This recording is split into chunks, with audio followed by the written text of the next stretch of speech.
Hey guys, I'm Danny Johnson, CEO at TPP, The Positive Porpoise. I'm Jason Miller from Fins Up SoCal Fan Club. I'm Scott Howell from Atlanta Dolphin Club. Mark Angelo, NorCal Dolphin Club. And you're listening to Clock Blockers, Miami fans' #1 morning show. Run it, run it, run it, run it, run it, run it, run it, run it, run it, run it, run it, run it, run it. What is up, ladies and gentlemen? It is your boy, Stephen D. What's up? What's up? What's up? Good morning.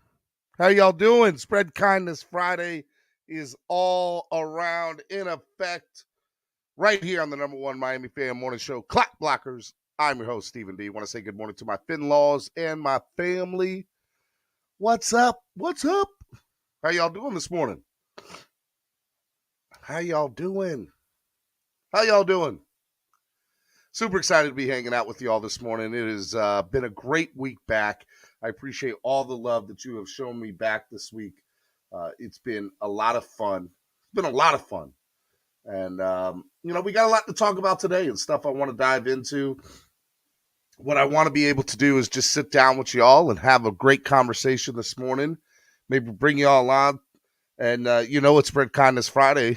So, hey, let's be kind to one another today. All right. Hey, look, what I want to be able to do today is go through everything first, and then we'll get right into the show of everything. So you guys know how this works. If you guys want to, and if you guys aren't already, I think you should be. Follow me on social media, Facebook, Instagram, Twitter, TikTok, at Stephen D. SKPL. Spread kindness, positivity, and love. Make sure you guys do that. I got my tea this morning, too. And let me tell you, my seasonal allergies are starting to get right. They're starting to kick my butt. Hey, make sure you follow Miami Sports Music on Facebook, Instagram, and YouTube at Miami Sports Music. You can also follow them on Twitter at MIA Sports Music. So make sure you guys do that as well. Also, hit the like button if you haven't done so already. Hit it. Tap it. Whatever you got to do to it. Let people know that you like the show. Also, make sure you subscribe to the channel. Subscribe to the channel. Okay? If you're not subscribed, I don't know what you're doing with your life. Just make sure that you guys do that. What I want to do also is tell y'all too, sign up, become a member today. Join now. There's plenty of seats waiting for you at the table. All right, so if you guys want to sign up, become part of the, in my Vin Diesel voice, family. That's that Vin Diesel from Fast and Furious. Family. Make sure you guys do that. Okay? My little John. Okay. Yeah. Make sure you guys go do that. Sign up. Become a member of this beautiful, wonderful family. Just click the link there. Sign up. It's that easy. Can we get 2 new members this morning? 2 new members. Let's go. Come on. Okay. Also, want to remind you guys to donate to the channel. Help the channel grow. There are plenty of different ways that you guys can do that. The first way you guys can do it is using the YouTube live super chat or super sticker button. There's a million different ways you guys can do that. Click it, put it to whatever number you want. I don't care if it's $1, it goes to helping the channel grow. Or you guys can also do Cash App, which is $MSM Podcast Network. You can scan this QR code now. As a matter of fact, I'll give you a beautiful face that you can do a screenshot. Okay. All right. There's one for you. That's for the Cash App. And for the PayPal, I'm going to do. How about that? How about this one instead? Okay. I expect to see screenshots on people's avatars today. Just saying. I love you guys. Yeah, if you guys do Cash App or PayPal, either one of those definitely goes such a long way. I don't care if everybody goes into donating $1. It all helps. Want to give a big shout out to our sponsor of the show, Tail Greeter. Tail Greeter is absolutely amazing. And I know football season's over, but that doesn't mean the tailgate doesn't stop. Make sure you download the app on your current Apple or Android device today. Follow Tail Greeter on social media at TAILGREETER. All right, Rasta. You are officially a mod now. Don't abuse your power, sir. With great power comes great responsibility. Isn't that what they say in Spider-Man? I'm just saying. Yeah, so look, there's a lot of stuff we're going to get into this morning. Want to remind you guys, too, if you guys donate $10 or more, every $10 donation, every 10. So if it's 10 or 20, 30, if it's 30, it's 3. If it's 20, it's 2. If it's 10, it's 1. It goes into a raffle that we're going to do at the end of the month where you can win this awesome Javon Holland autographed jersey, courtesy of ZSM Sports. ZSM Sports. Make sure you follow them on Instagram. Absolutely amazing guys. Zach is awesome. I'm going to have Zach on here next week probably, but he's awesome. So make sure you guys do that. If you donate 10, that's 1 slot. If you donate 20, that's 2. If you donate 30, that's 3. And just to let you know, if you donate on Cash App or PayPal, I'll double your slots. So if you donate 10, you'll get 2 slots. If you donate 20, I'll give you 4. And that's just how it goes. You know how that goes. Want to remind everybody, next Tuesday, it is the return of Daniel Oyefusi. He will be coming back on Tuesday to do a Dolphins report of the Miami Herald. So that should be a lot of fun. So make sure you guys do that. If you guys missed any of the episodes or segments this week, please go back and watch. Hit the like button if you didn't do it, and also share. Speaking of sharing, I need y'all to go to Twitter right now, Facebook, Instagram, and share this link for today's show. Tag me in it. Tag Miami Sports Music. I'm telling you, let's do it. Let's do it. Okay? Make sure you guys go do that. All right. Let's get into just the craziness that we've seen the last 3 days. So, I know, to me, this is what I wanted to talk about. There's a few things I wanted to get into this morning. The first thing is, at Indianapolis for the Combine, we had Greer speak. And Greer spoke and basically said that he was going to be aggressive during the free agency period. And I think a lot of people, again, that's a perspective thing, right? As he made a lot of free agent signings, he has. So from that theory, he's been aggressive to a certain extent, I guess, depending on the perspective you see it. I want to talk about that. The other thing I want to talk about, too, is this article that came out, and I thought it was interesting because it's on finfanatic.com.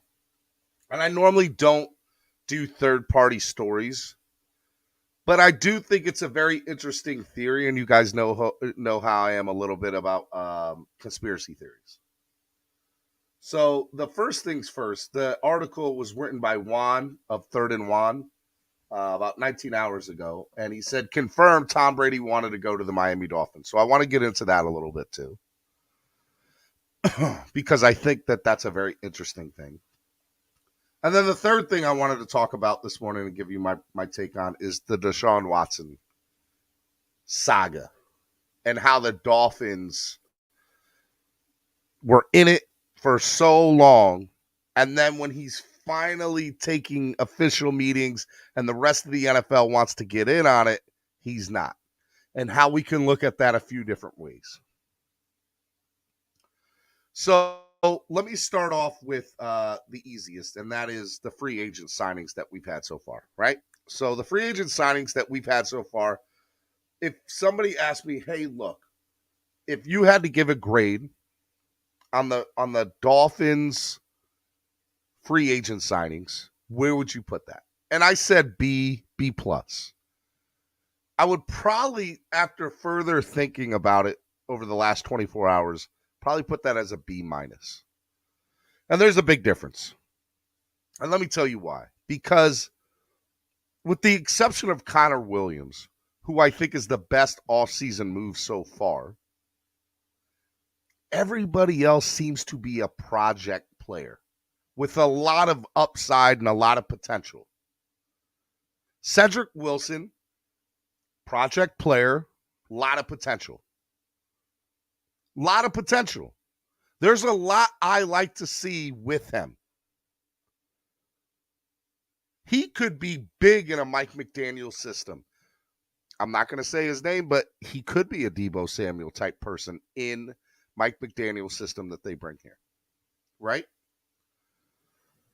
I would also go as far to say that Chase Edmonds, along with Alec, the fullback that we got, and the other running back, Raheem Mostert, are an upgrade in the backfield compared to what we've had in the past. Did I want to go after Duke Johnson? Yeah, I wanted to re-sign Duke. I like Duke Johnson. I think he's a player that deserves a fair opportunity to try to get back in the league and be an every down back. Alec Ingold, you're right. That's who I was talking about. Thank you, Epps. But I also get that having a fullback like Alec Ingold, you're not going to have necessarily a Duke Johnson in the backfield because he's a pound and ground. You have Myles Gaskins, Raheem Mostert, and Chase Edmonds, all with 140 carries last year each. You add the fullback in there into a Mike McDaniel offense that's going to utilize the fullback, by the way. Not everybody can run the ball. Some people's carries are going to go up from 140, and some of those are going to go down. But what I want to see is consistency. I want to see consistency within the run game. If we're going to establish one, don't abandon it when your running back has 7 carries for 49 yards in a very critical game. Don't abandon it. I also was able to really think about it and say, you know what? These moves are somebody who is developing and scheming of a game plan that takes the ball out of Tua's hands for the game. Nothing wrong with that either. You're going to play to Tua's strengths. At least that's what McDaniel is going to try to promote and implement. Everything that I'm saying here, thoughts, theories, projections, hope. Not is going to be the case. Not this is what they're trying. This is what I believe that the direction they're heading in the hope of how it pans out. And that's part of the problem with this team and has been the problem with this team for years. For years. And I want to be able to sit here and say, you know, people, and I'm just going to throw his name out there. There is a portion of the fan base that wanted to see Deshaun Watson because he was, I'm not going to say anybody's a guaranteed thing, but you know what direction your franchise is heading in when you bring in somebody like him and how your offense is probably going to run. We don't know what's going to happen on offense. I've said over the last couple of days, based on some of these signings, I personally think our offense is better than it was the very last game of the year. That's an improvement. That's my opinion. That's an improvement. And that includes the loss of Matt Collins, who, by the way, I feel so bad for right now. That whole Aaron Rodgers Devontae Adams mess is absolutely crazy. I want to know if Matt Collins knew that Devontae Adams had an opportunity to go there before Vegas signed him, because I knew why he was heading to Vegas, and that was an opportunity to get more catches. You're not getting all those people now, Darren Waller, Devontae Adams, Hunter Renfrow. Like, he's going to struggle to try to get catches in that offense. But neither here or there. He was going to struggle to get catches in this offense. Mainly because Tua throws for, 180, 200 yards, 220 yards a game if you're lucky. He's thrown up a couple 300-yard games. But he averages, 20 to 25 passing attempts. Jose says, Steven, maybe the players they have signed are the ones that best fit the scheme they will run. This is exactly what I'm saying, Jose. I get that. I know you love and want the big names, but maybe they don't fit the scheme. Trust the process. I'm not trusting the process, but I get what they're trying to do. They're implementing a Mike McDaniel base-schemed offense on how he's going to institute a run game. Take the ball out of Tua's hands. You're probably going to see Tua throw the ball 20 to 25 times a game. We're used to seeing that already. There's nothing wrong with that.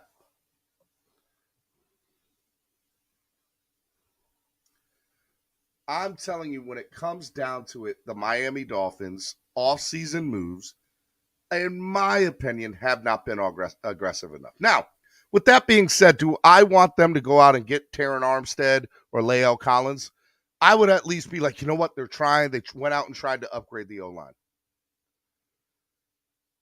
Bringing in Connor Williams, you automatically upgrade the line. Let's just throw that out there.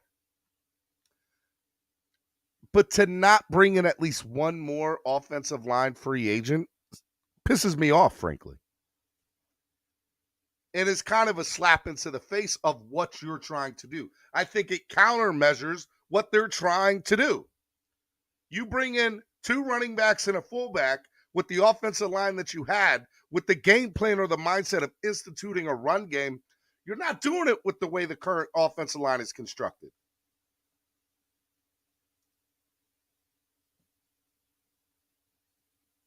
It's not going to happen. You have to have a better O-line. And everybody wants to say, well, Steven, what about Applebaum, the new offensive line coach, and them drafting a couple of players? Chris Greer's draft last year was absolutely amazing for me. Nailed with the first 3 picks as far as I'm concerned. Jalen Phillips, Jalen Waddle, Javon Holland. And Eichenberg, the book is still out on him.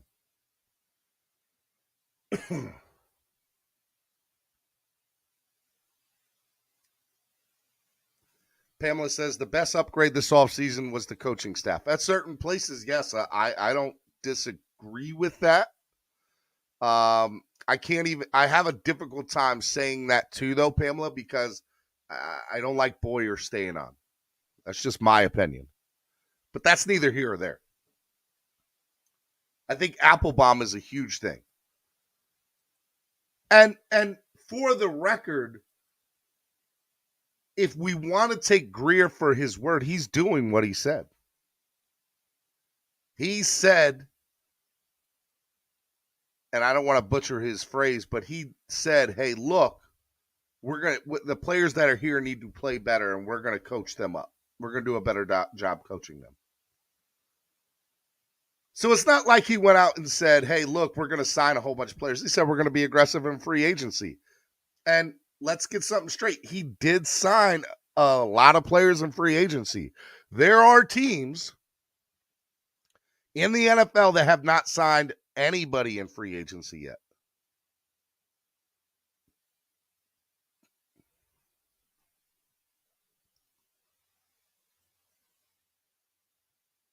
Lakers All Day says this is not aggressive, though.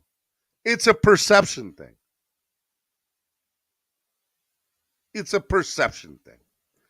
I agree with you having said that, Lakers All Day, but it's a perception thing, and it could easily be perceived that he has been aggressive.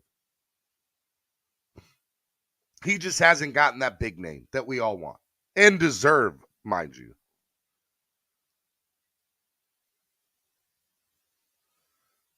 There's a rumor out there saying that the Miami Dolphins 102nd pick, they were not willing to give up for Lael Collins. If that is the case and we lose out on Lael Collins because we didn't want to give up the 102nd overall pick, I have to admit I'd be upset about that. I would be very upset about that. And think about, as people are texting me, think about the people that you get at the 102nd pick. How many of them hit? How many of them don't? And if I told you, hey, you can go out and get Lael Collins with your 102nd pick, you better do that. You better. And if the rumors are true that that is not the case, shame on you, Miami. Shame on you if that ends up being the case.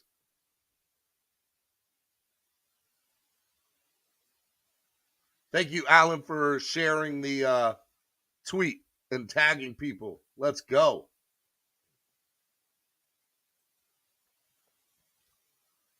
You know, I want to say that the Dolphins have done the right things in this offseason. But I feel like they've done things to contradict themselves. And I've stated this a little bit already. I just want to make sure that you guys understand where I'm going at with it. You say you want a better run game, so you go out and sign Chase Edmonds. You go out and you sign the other running back as well as the fullback. Had a brain fart here for a second. But you don't go out and truly upgrade the O-line except for Connor Williams. And you hope that Jesse Davis steals a big part of that. There's no reason that Jesse Davis should still be on this team. I'm going to throw it out there. I'm going to say it for y'all. If y'all are thinking it, I'm going to say it. Jesse Davis should not be a Miami Dolphin. And yes, I'm talking about that man's job. He should not have a job with this team. Shouldn't. It's a grown man's game. What have you done for me lately? Don't worry, I'll wait on Jesse Davis. But we can't give up the 102nd overall pick for Lael Collins? Are you kidding me? Please don't let that be true. That's not a confirmed report. That is a rumor that I have heard. But if that is, I'm going to lose my stuff. I'm going to lose it. I'm just going to lose it.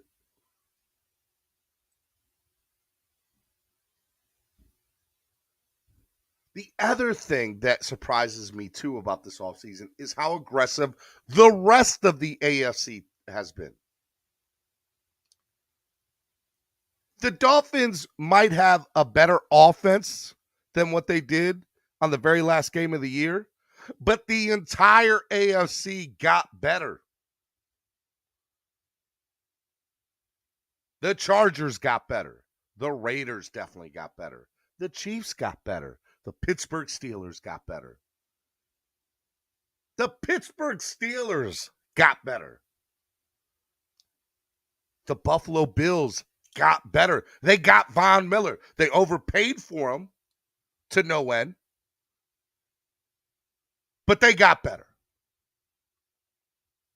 So it's not like, okay, look, we got better while the rest of the league stayed the same. The rest of the conference stayed the same. No, everything moved up. And in most cases, they moved up more than we moved up.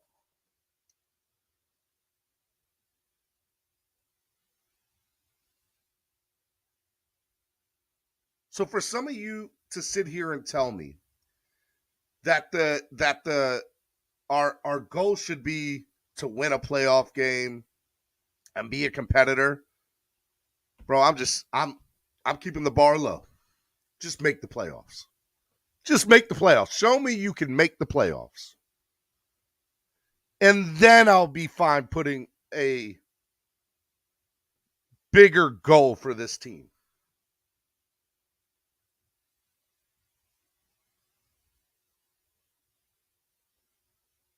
It blows my mind. Because here's the other thing, too. Some of you all want to sit here and say, we got to give McDaniel a chance. We got to give him an opportunity to be the coach that we hope he can be. That's fair. That's fine. That's all well and good. But I can tell you what I've seen from this offseason is the same type of offseason I'm used to seeing from a mediocre team that I've seen for the last 20 years, plus years.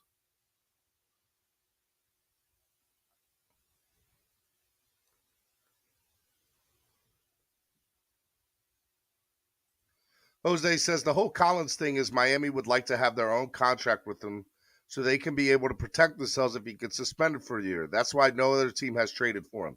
He is in Cincinnati since last night. You know what you do in free agency? The first place you go to, not all the time, most of the time, the first team you go to is the place you really want to go. So he's in Cincinnati. Don't worry. And if I'm Cincinnati, they had a great improvement on their O-line. Look what they did. Ted Karras, Alex Kappa, and now potentially you're going to get Lael Collins too? Their offensive line went from here to all the way up here. So don't tell me, don't try to serve me fish nuggets from a fast food restaurant when I'm trying to order a salmon, entree from a nice restaurant. I couldn't think of any other analogy. I'm sorry. But you get what I'm trying to say? Like you're trying to make lemon out of lemonade.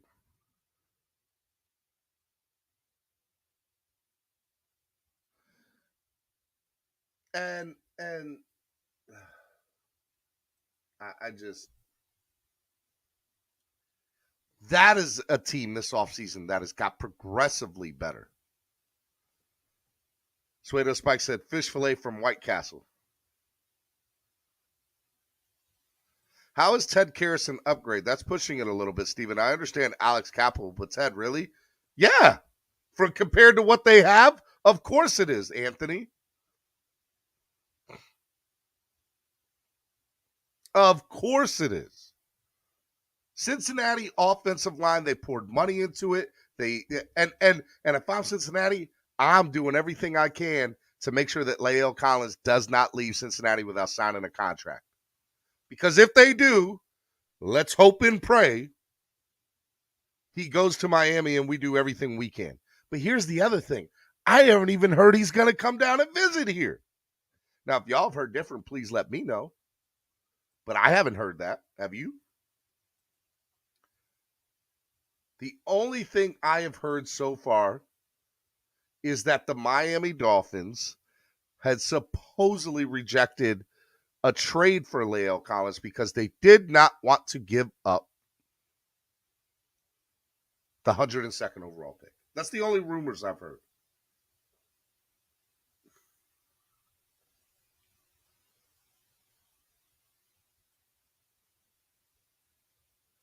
Supposedly Melvin Ingram has mutual interest with the Miami Dolphins. That'd be interesting. Considering we lost out on my boy to Pittsburgh. Again, I think Pittsburgh got better. Miles Jack signing with Pittsburgh. Scott Jackson said Karras was a top 10 interior offensive line last year. Yes, he was. The only bad year Karras had was with us. Just put that in the back of your minds. And I know people, because I saw Alexander said he wasn't, and I think Anthony said Ted Karras wasn't an upgrade. Ted Karras is an upgrade. And let me tell you, Joe Burrow getting sacked 9 games in a playoff, that ain't going to happen this year. And let them sign La'el Collins. Come on now. Their offensive line's already better with Alex Kappa and Ted Karras.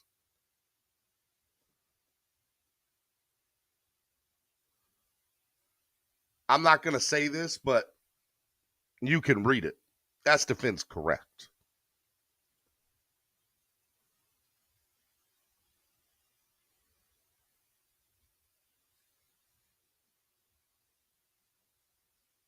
Look, I want the Dolphins to be better. I want these moves to make sense to me.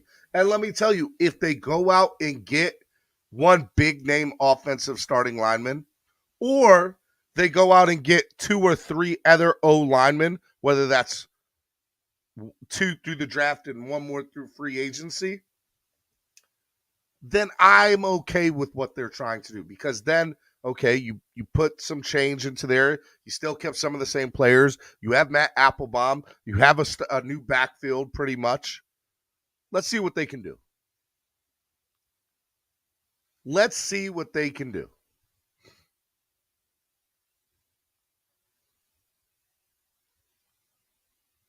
I'm going, again, y'all know how I really feel, but I'm going to be optimistic. I'm going to be positive if they do those things. And I'll tell you, if these are all the moves that they end up making in free agency, I mean, then I would probably say we're looking at a C+. And the only reason you're getting that high is because Connor Williams. That's it. That's it. That's the only reason.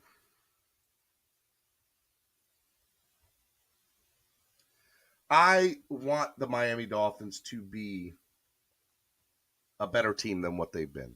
I want them to want to set the standard in the league. They haven't done that. Again, this is my want. My hope is that they at least be competitive. But again, the rest of the AFC got significantly better. Denver, I didn't even mention them. They got better. The AFC is by far away better than the NFC. Let's just put that out there. Let's call a spade a spade.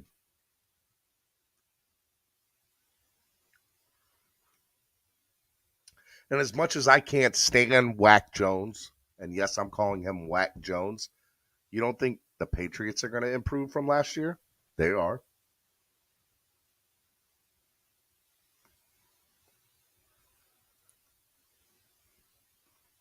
You guys are setting. Here's the problem that I have with some of the Dolphins fans. And I'm going to get killed for this, but I don't care.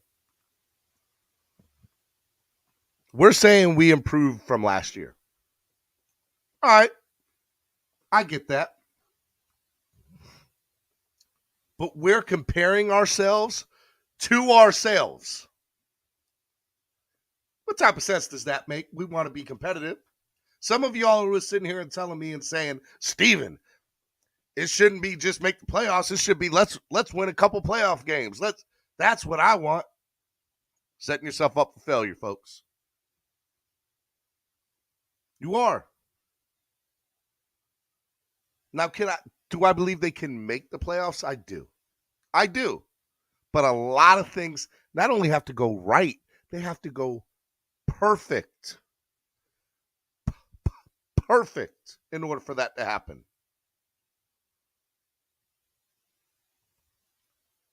Think about the AFC West alone.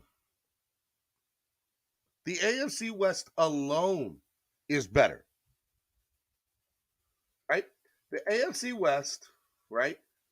They went from the Raiders, just got Devontae Adams. They got better. If I'm correct, they went from like 60 or 70 to 1 odds to 25 to 1 odds in Vegas. They upgraded significantly. Denver got Russell Wilson. They got a couple other people too. Chargers, they improved. They got better.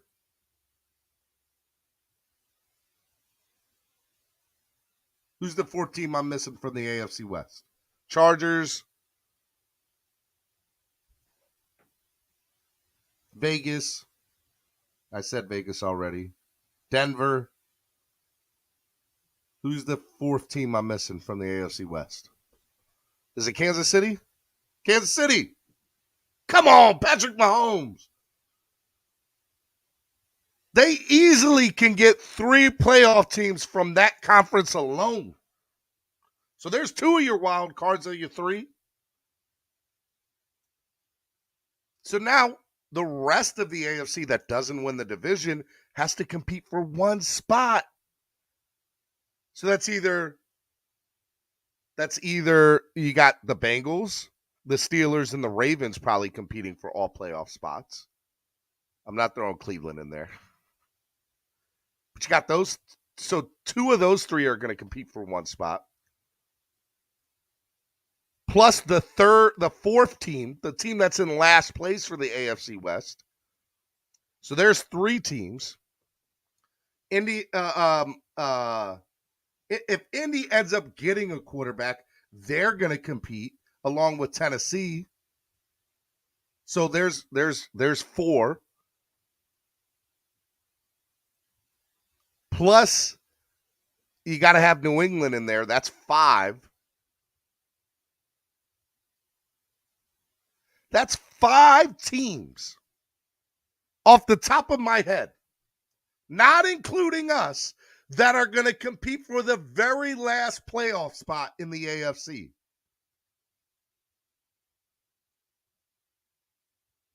It's not about what we did to get better or worse.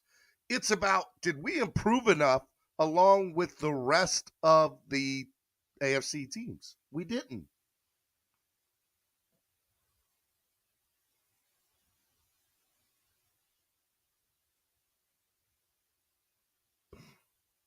And I didn't even talk about the AFC South. I don't think Jacksonville's going to do anything, but, plausible.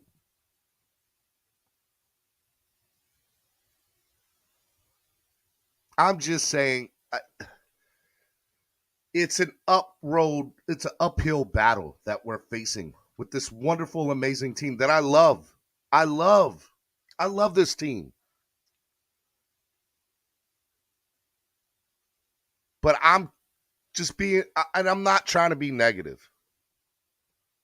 I'm not trying to be negative. I don't want to be. I want to say, yeah, man, the running backs and the fullback we upgraded our backfield. We improved down the O-line. We definitely are going to institute this new awesome hybrid game plan from Mike McDaniel. And we're going to have Cedric Wilson become our Deebo Samuel in this offense. And Jalen Waddle's going to improve upon what he did last year. I want to be that guy. I want to be that. I want to hope for that. Because that's the only way we are a competitive team. Forget the defense. Forget it.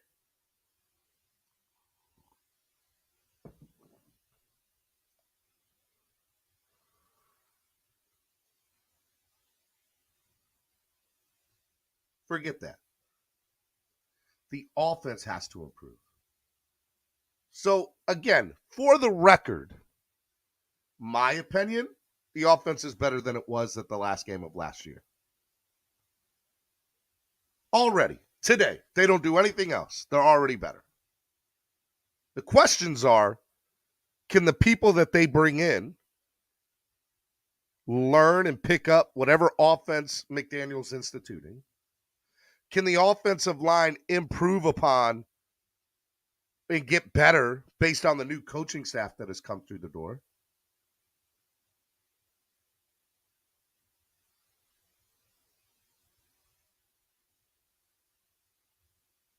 And we look, the draft is still here. We have a first, second, third, and 2 fourth-round picks at the moment. I personally think we don't draft on the first. I mean, Dolphins are smart. They trade back to get another pick in the second round and pick up another pick somewhere else, whether that's second, third, or fourth round, depending on the player.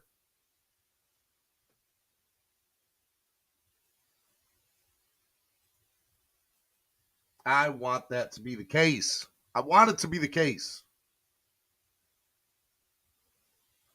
Jose says, Steven, I want to be Superman, but I'm stuck being the mailman. You're right. You're right.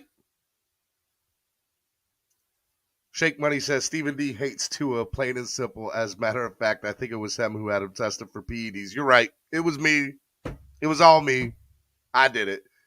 I don't hate Tua. I love Tua. You want to know, here, I'm going to be real with y'all. You want to know what my favorite thing about Tua is? After his first game, there's a picture of him sitting on the field with a cell phone in full uniform, talking to his parents. I love his personality off the field is infectious. It is. But there are red flags with him, and that's fair to say. There's nothing wrong with saying that.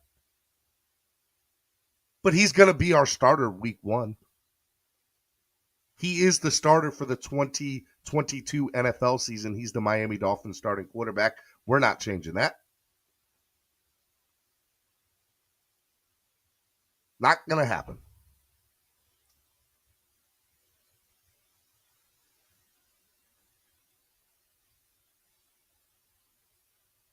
You have to understand where the Miami Dolphins are at right now. Right now, they look. I think the reality is they're in a transition period. That same transition period, mind you, that they've been in for 25 plus years. Same transition period, just new faces. I don't hate Tua. There's nobody I want to see succeed more in the NFL than Tua. Because that man gets more hate than anybody I've seen who's a great person off the field. And he's, on the field, not talking about playing, I think he's a good guy too.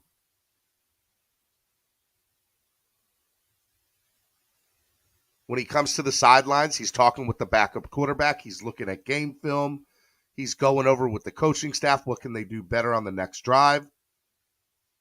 There are plenty of quarterbacks that have played for our team that come to the sideline, put their hat on, and shut up and don't talk to anybody else. Jay Cutler. Sorry. He wants to be better. He's trying to be better. He's doing everything in his power to be better. Do I blame him that he's on the Miami Dolphins roster? No. That's who we took. And even with hindsight being 2020, the reality is we all wanted him if we couldn't have Joe Burrow. I could take the argument for people that said, man, we should have done whatever we did to go after Joe Burrow. By the way, we did.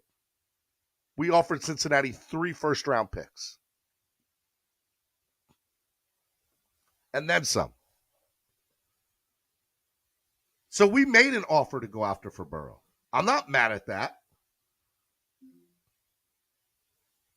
And then if you're looking at it from the standpoint of what the Miami Dolphins do you take Justin Herbert? Do you take Tua Tagovailoa? Everybody and their brother said that Tua was the better pick over Herbert. I don't know any team that would have taken Herbert over Tua in the draft that year. And you can try to sell me that, the knock, there was a couple of knocks on Herbert. He can't throw on the run. He's not accurate, throws interceptions. That was the knock on him.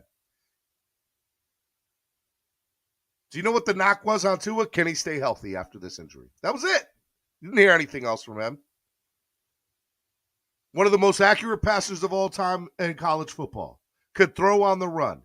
Came up big and always and tough plays.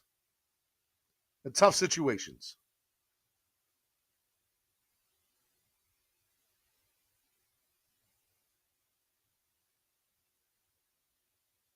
Now, hindsight being 2020, is Tua a top 5 pick? No, he's not. And if Tua was not picked inside the top 5, I don't think you would have this much hate as he gets from our fan base.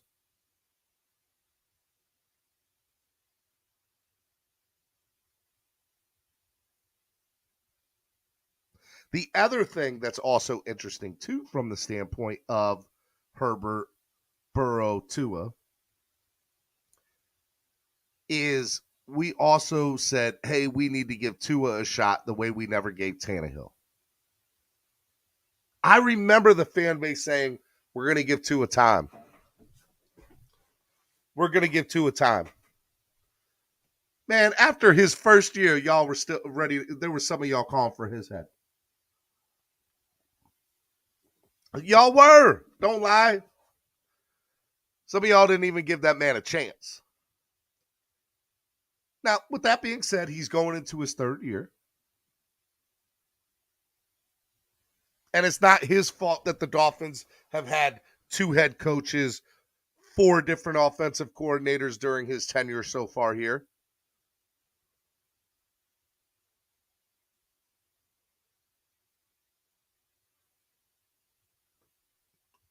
Not his fault. It's the team's.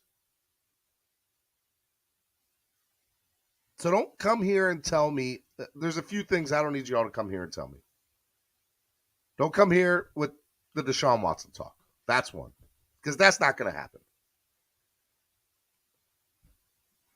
And I'm going to get into the Deshaun Watson. Matter of fact, let me get into it real quick. The thing that I also find funny about this team, the franchise itself, there's so much chatter last year during the year when you have an active quarterback playing on your team who needs the mental love. He needs to feel that he's loved and wanted, right? Everybody wants that. Look what's happening right now in Carolina and in Cleveland. It's the offseason. They have a chance to go out and get a better quarterback. Everybody in the NFL should know that it's a business. Both those teams tried to go out and get Deshaun Watson. They lost on him. Baker Mayfield got his feelings hurt. Wrote a goodbye letter and is demanding a trade in Cleveland, saying, "What? Get out of here. We're not trading you. Come on. We're just messing around. We really wanted you. Come on, we love you." That man don't want to play in Cleveland. First of all, why would you want to play in Cleveland to begin with? That's one. And supposedly Sam Darnold. Sam Darnold. That man shouldn't say nothing to nobody about nothing. Be happy you got a job in the NFL, Sam Darnold. And supposedly he's demanding a trade now from Carolina because his feelings are hurt. So I'm going to tell you right now, mentally, Tua is mentally stronger than Baker Mayfield and Sam Darnold. I'll take that to the bank. I'll put money on that all day long.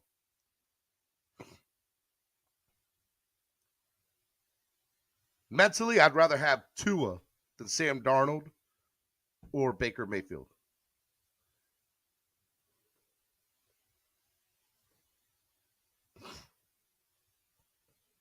But I go back to the Deshaun Watson thing because the Miami Dolphins were in all this crazy talk last year.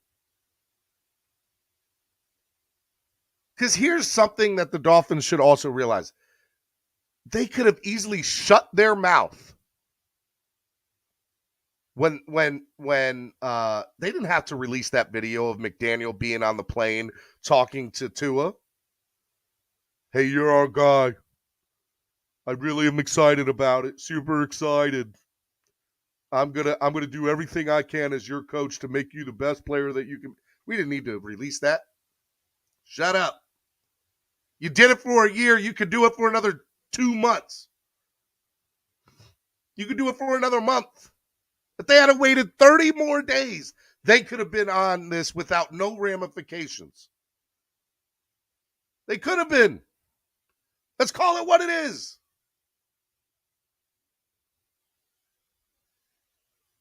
Greer didn't have to say in Indianapolis, hey, we're probably out on Deshaun Watson or whatever he said. I know he put a word in front of it, but he basically said we're out. He didn't have to say that. He could have shut up. That's the problem with the Dolphins. They put their own foot in their own mouth. Well, we can't lie to our quarterback again. We already did that for a year. Can't do it again. And they're right, by the way.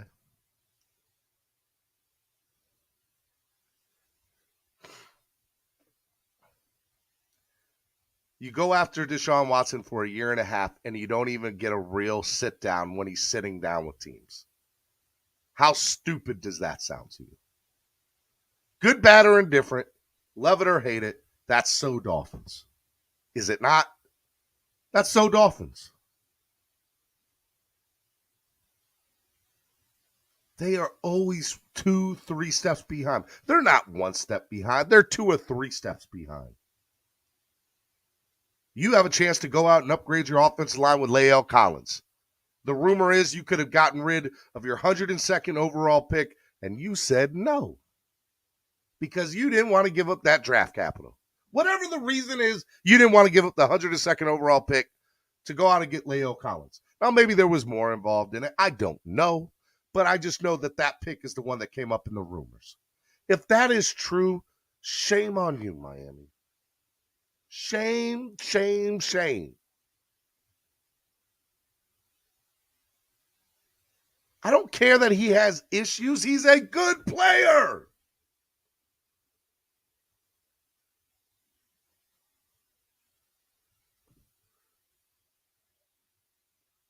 Ricky Williams had issues.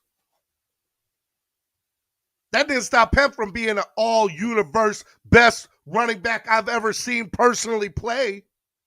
That man was a beast, and he was a monster. That man had issues. Don't tell me a player has issues. You know what? All these football players are human beings, just like you and I. They all have something. Everybody has something. They do. It's a matter of the culture and atmosphere that you have within your organization, your locker room, that makes it that if a problem player comes in, why do you think Randy Moss was a problem player? And I put that in quotations. He had the best year of his career in New England. That man put up 50 freaking touchdowns with Tom Brady. It wasn't 50, but you get the point I'm trying to make. AB won a Super Bowl with Tom Brady. He was a problem player. They made it work. They got a ring. I don't want to hear about Lael Collins having an issue. I don't want to hear about Deshaun Watson having issues. Now, morally, if you don't agree with it, that's one thing, and I'm not even going to sit here and argue with you on that. I get that as a fan. So be it. So be it. But to just make the blanket statement, a player has issues, they all got something, bruh.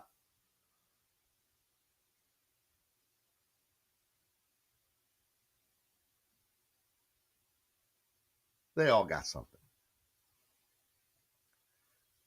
This is a matter of an organization time after time after time after time making the wrong decisions or wanting to do the right thing and then not doing it. Here's another thing I wanted to talk about this morning. Tom Brady. Wanted to talk about Tom Brady. So on finfanatic.com, PHINPHANTIC,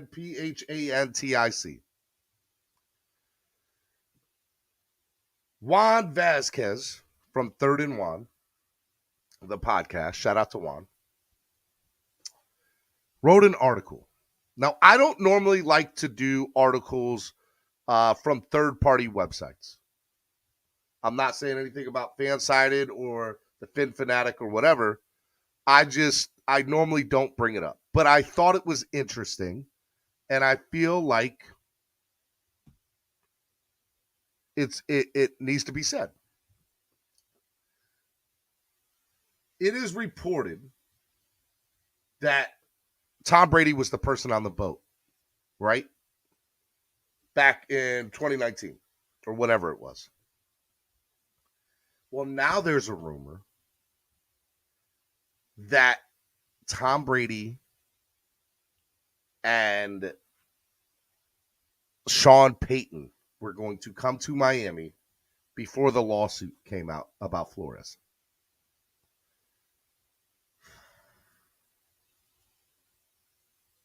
If that is true in any way, shape, or form, like, again, there's nothing you can say to tell me that this franchise isn't cursed. If it's true, let me pause. If it's true, the plan, according to Mike Florio's report, were that Brady and Sean Payton were planning to team up in Miami. Okay? And this isn't just from Florio, it's also from Ben Violin of the Boston Globe. So now there's not one person saying it, there's two people saying it. And they're both saying they have different sources than the other person. Two people, two sources, I'll at least talk about it. I'll give it the merit of talking about it. Brady announces his retirement on the morning of February 1st, a Tuesday. What happens that same day? Brian Flores files his lawsuit against the Dolphins, throws a wrench in the entire plan. Ben Violin stated on his appearance on MNF radio that Tom Brady wanted to be the Derek Jeter, meaning Brady would have come to Miami to help run the front office while Sean Payton helped run the team. Well, we know that Payton declined the Dolphins' offer, but did the Brian Flores lawsuit hold weight in that decision? Ben Violin thinks yes. Come on, guys. AT Fins News, I appreciate that, man. Thank you.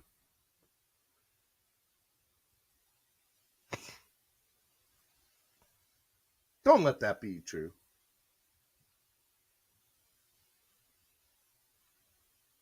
Violin reports that Stephen Ross's big plan was to bring in Brady. You don't need permission from the Bucs to go get Brady to run your front office. In hindsight, it's impressive how Stephen Ross was trying to make a big splash for this organization. Ben Violin says Brady was going to go run the Dolphins. Then Flores files his lawsuit and throws a wrench in the entire thing. Now, all of a sudden, you're worried about cell phones and discovery and all that stuff. So Brady scrapped the plans. You're right. Rumors aren't true. And I said I'll give the conversation merit because it came from two sources and two journalists that have that Ben Violin and of the Boston Globe and Mike Florio of Pro Football and NBC. I think those are legitimate source, guys that I can be like, you know what, that's okay. I read the entire article. If it is true, if those rumors are even close to being true, that's so Dolphins. That's so Dolphins.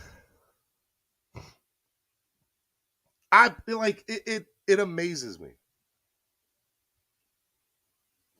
We could take that along with a litany of a million other decisions and things that have transpired this franchise over the last 15 to 20 years, and it would make your head spin. It would make your head spin how close we came, how close this franchise comes from making the right decision that turns this franchise's trajectory to a Super Bowl contending team.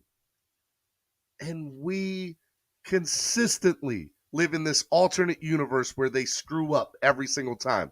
I want to live in the universe where the Dolphins won for 20 years and have multiple Super Bowls.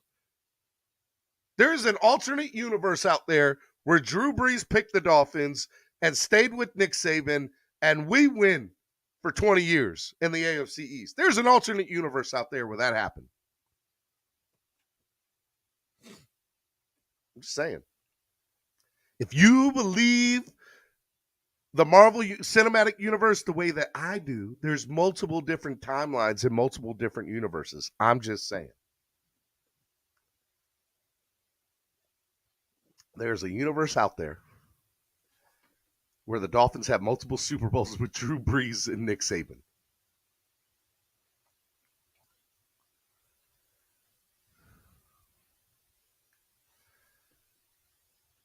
Shake Money says there's an alternate universe where Barry Sanders was traded to Miami and played with Dan Marino and won Super Bowls. That too. There's an alternate universe where Dan Marino was traded for Dante Culpepper at the end of Marino's career.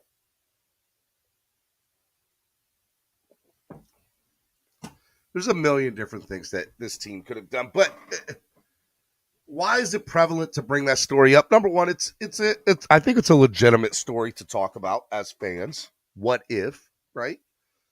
Which seems to be what we always talk about for this franchise. What if? But I also think that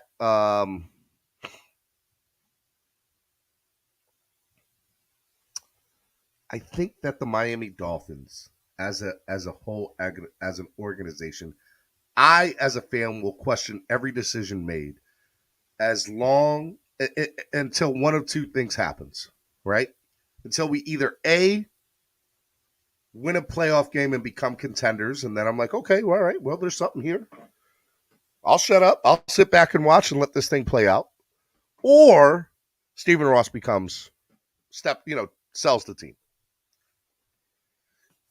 And even then, if he sells it to Bill, his successor, I'm still going to question that too. I still think we'll be in the same boat. That's just me personally. Craig Mann says this show is more negative than Dolphins Twitter. You don't watch my show often, Craig, because I would disagree with you, but that's just me. That's your perception. That's fair. I don't think that it is. I appreciate the $2 donation, though.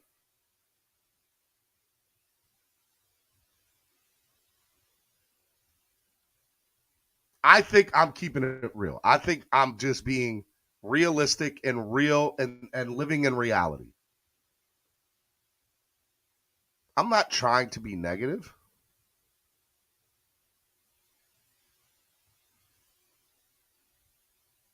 Craig Mann says, I watch it every day. And you think I'm negative? I mean, that's fair. That's fair. I'll give that to you, Craig. That's fair. But my question to you is, have you gone to other content or Twitter or anything like that? Because I think if you went there, you'd come back here and say, whoa, Steven is spread positivity, kindness, and love. I'm a fan. I think it's fair that and I appreciate Trey you saying that. You're not negative, Steven D. You just flip-flop, bro. I flip-flop. I don't have a problem saying that, but I don't think there's nothing wrong with flip-flop. It flip-flop, and it has a negative connotation to it, but it shouldn't. Why should it be?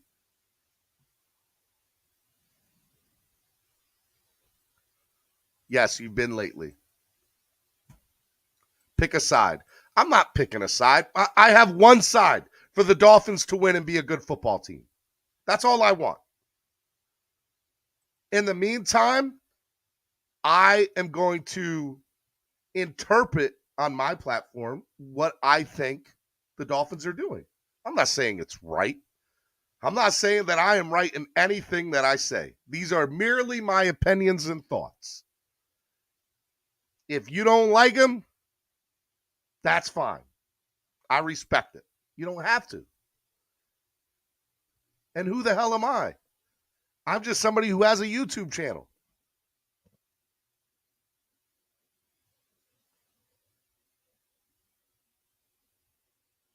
It's not flip-flopping to go with where the team goes. If it's bad, you're allowed to be upset. If it turns good, you're allowed to be happy.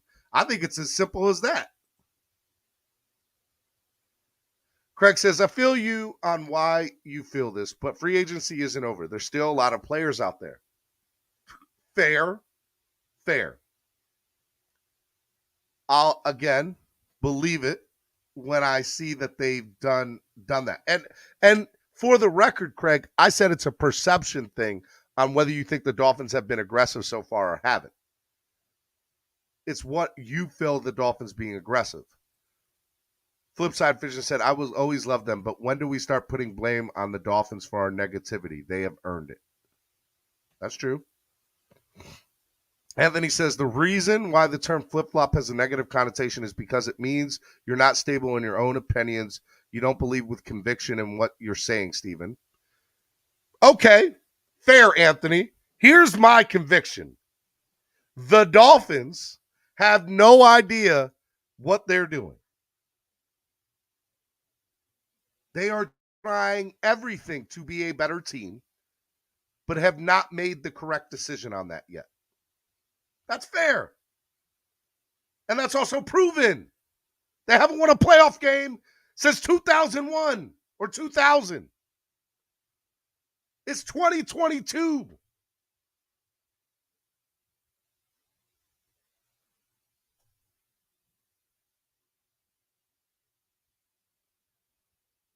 I love this team.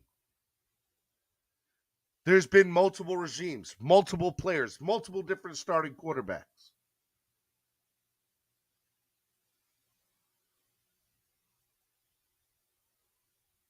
Hit the like button and subscribe, Miss Finn says. Hit the like button and subscribe.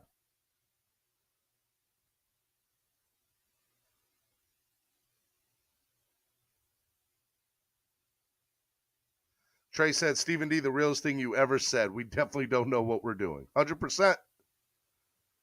Shake Money says, a free thinker doesn't mean you have your own opinion. A free thinker is somebody who's able to change their mind when new evidence is presented.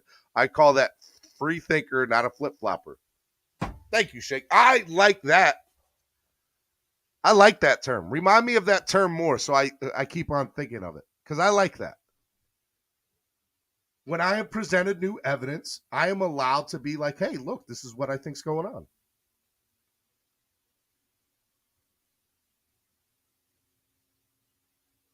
This organization doesn't know how to win the last 20 plus years. And that's not a negative statement. That's not a negative statement. That is facts. They haven't won. That's not a negative statement. That is a pure observational and fact statement. That's all that is. Observational, factual statement right there. Flip side says scientists flip-flop all the time. They discover new facts. A free-thinking flip-flopper.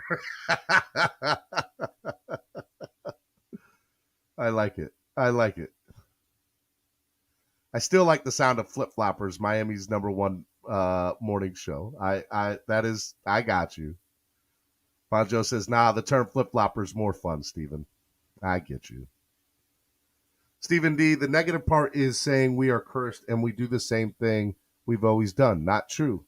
Explain that to me, Pamela. How is that not true? Because the definition of all right, let's say insanity and cursed are two words that I believe are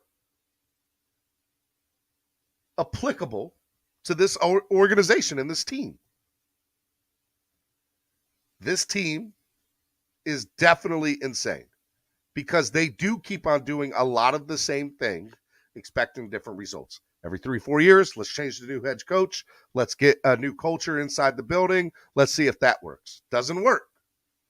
By the way, every head coach they picked last 7 times, all new head coaches. That can be considered insane. Same thing, expecting different results. Some people, you want to go the Chris Greer route. You can also say, hey, look, Chris Greer has been the same person he's been for 20 years inside this organization. We're expecting something different, but the same person's been running things. That's fair. I don't think there's anything wrong with any of those statements. And by the way, I don't necessarily agree with all those statements I just said. I'm just saying that these are statements that fans say. So I don't think there's anything wrong with saying that this team is insane. Cursed is another term that I don't think I don't have a problem with. Some people say this stadium was built on Indian burial grounds.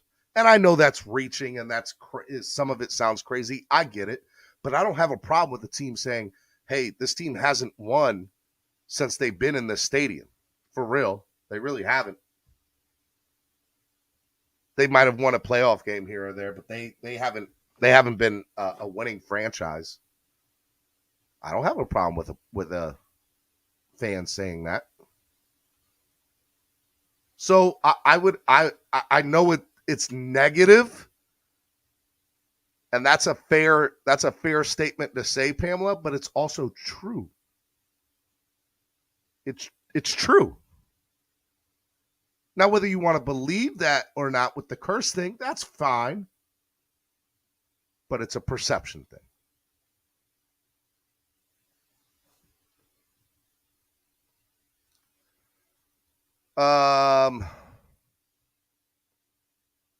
Let's see here. I think we were used to a roof over the planet where some flip-flopping flat earthers.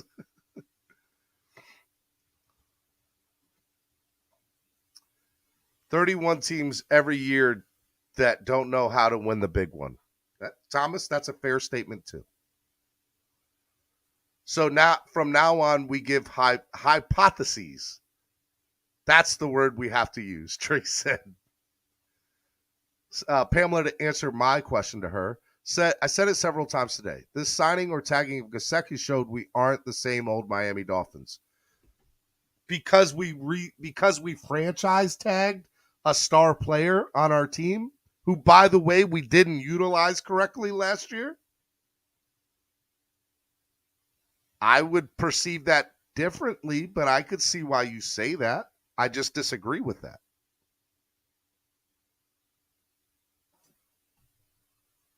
John Ruiz says, keep preaching, Steven. You feel how you feel as a Dolphins fan. That curse is Stephen Ross. That's another one. Some people feel the moment Stephen Ross owned this team, the team's been cursed. I think that it's a perception and it's a feeling. That is not a fact. I'll give you that. That is how somebody feels in opinion. But again, they haven't won since Stephen Ross has owned the team. That is a fact. So it's fair, in my opinion, to put on the table that the team is cursed. No other way to say it other than that. Because it's not like he's not trying. We all believe. We believe that he's trying.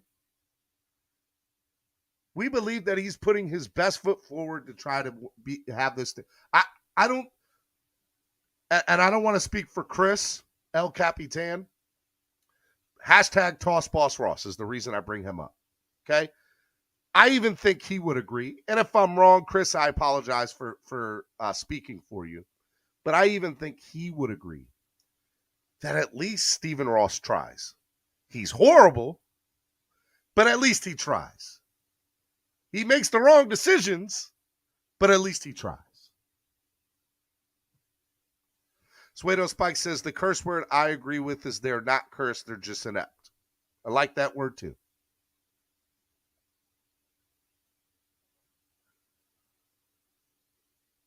We have blown the tagging or re-signing of a lot of great players. This shows that they are different. Okay, so let me say this. I will say that hold on. When Jerome Baker got re-signed 2 years ago, guys, was it 2 years ago or was it last year? I think it was 2 years ago. We gave him that big contract, right? Which, by the way, for 3 years in a row or 4 years, is it 3 years or 4 years? He's been the leading tackler on this team. Either way, I think that was something different and new. We haven't seen that. We haven't seen that at all. And some people are saying horrible re-signing. I disagree with that. I think it's actually a great re-sign. I love Jerome Baker. I think he's a great football player. He's a welcome added addition. And if you go look at what his stats show that he's a valuable asset to this defense. Okay? It does. Leading tackler. 3 years in a row. That's nothing to push over. That's nothing to push over. And Suedo Spike says MLB middle linebacker should always be your top tackler. You're right, but that doesn't mean that's been the case here in Miami. It doesn't.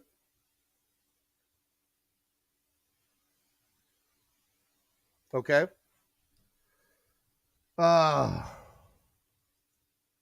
Most teams can qualify as cursed. Give your hypotheses. Stephen D., you asked for my explanation, and I said what I said, and I gave it to you. Pamela, and by the way, this is just a back and forth. I respect it. I don't agree with it, but I respect it. Like, that's the best part about my platform, I believe, is we can agree to disagree. And by the way, it's not like I think you're talking out of left field. I just see it differently. That's it. I see the way that you see it. I can't 100% get on board with that statement yet that they're doing things differently, because I still see a lot of the same decisions being made. Steven, I think the reason why the fan base has a lack of patience not realizing to properly evaluate the offseason is you have to wait until the draft because of the mediocrity we've dealt with. Okay, and I'm saying that so far in free agency, it's a C+ or B-. And if we end up being that this is the only thing that we do, I'm going to give it a C. As far as free agency is concerned.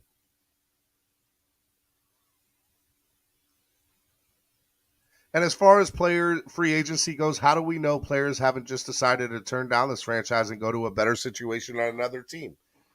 AT Fins News, fair statement. Fair statement. Now, nothing has come out that I am aware of that's been the case. But fair statement, nonetheless. We don't know that.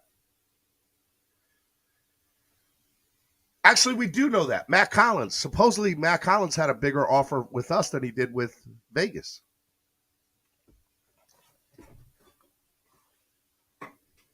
That's a rumor, though. I can't confirm that.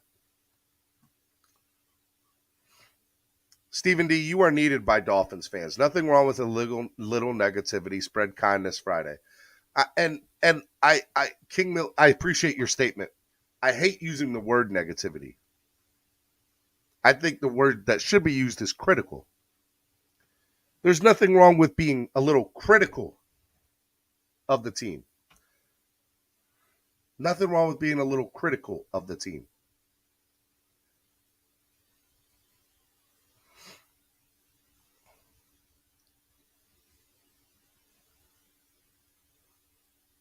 Stephen D., we didn't use him correctly last year, but I think the franchise tag makes me think we will this year.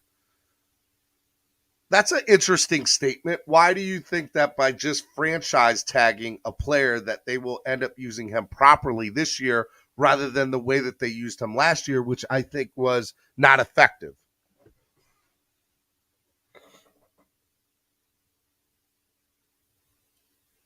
Is this Spread Kindness Friday? By looking at the chat, it should be called Crybaby Friday. No. Troy Jones says, if we haven't had no winning seasons and barely made the playoffs, it's time to get rid of the GM. Ross just signs checks. It's Greer's fantasy football team. He has to go. Bro, Troy, if he's doing fantasy football, he's doing a real bad job of it. Steven, in terms of analyzing the ownership for the Dolphins, would you say it's stupidity or incompetence for the last 20 years? Good question, Anthony. I guess my answer to that, Anthony, would be I don't want to say stupidity because I don't think that Stephen Ross is stupid. And I don't think that Chris Greer is stupid. You said ownership, so I'm not even going to bring Greer into it. I don't think that Stephen Ross is stupid. Incompetence, I think, could be a fair statement because he hasn't made the correct decisions of bringing in. We haven't had a winning team. So is that incompetence? I don't know. Is it ignorance? I don't know. How do you know what to look for if you've never had it? How do you, as an owner of a professional football team, know what to look for to become a winner if you've never had it inside your building in the first place?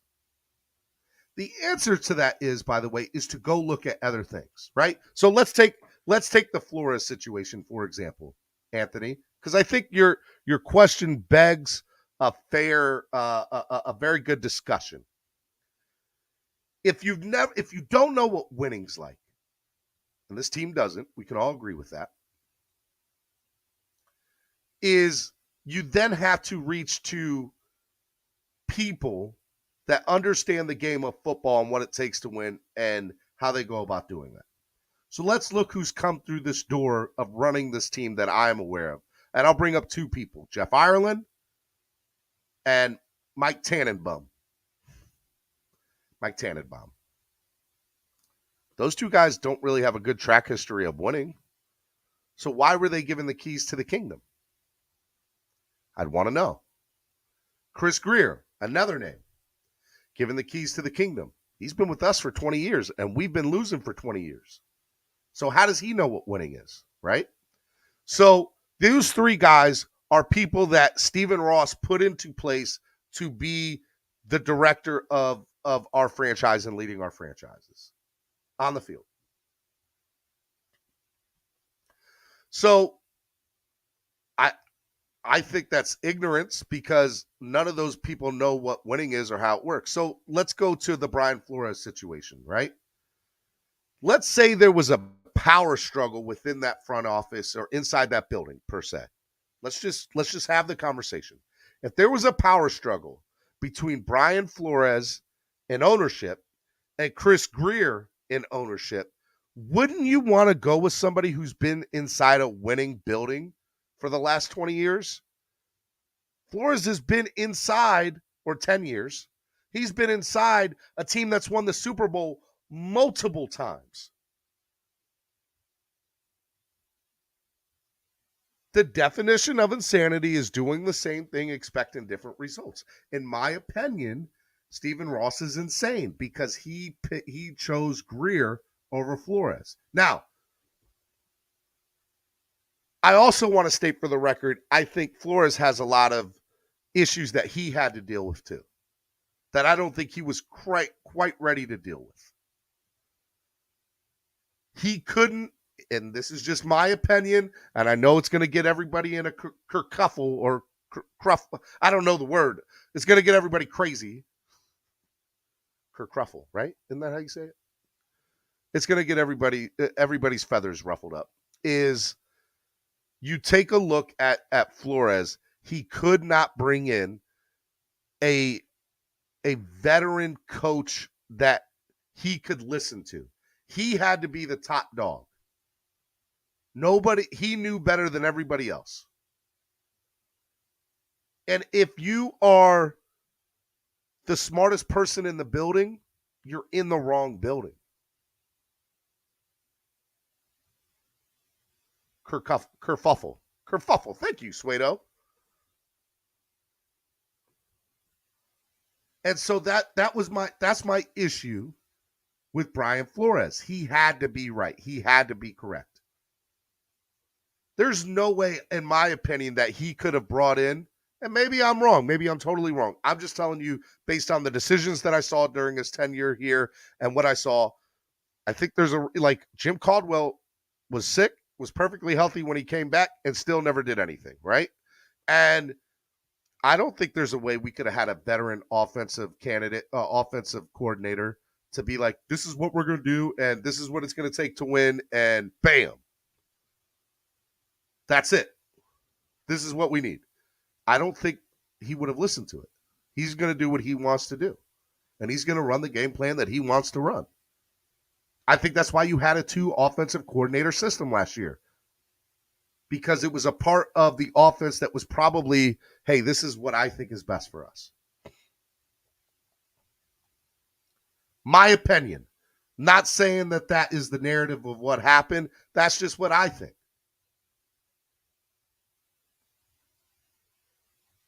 James says that's a false narrative. That's fair. I'm just telling you what I think. Because the original question to me was, Anthony, is in terms of analyzing ownership for the Dolphins, would you say it's stupidity or incompetence? Stephen Ross is listening to people that haven't won. And if you want to make that as your base, your case for his ineptitude, his ineptness, you would have to say that he didn't listen to somebody who has a Super Bowl ring, did he?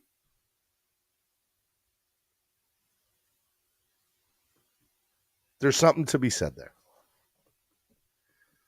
So I don't trust Ross because I don't know, who's in his ear.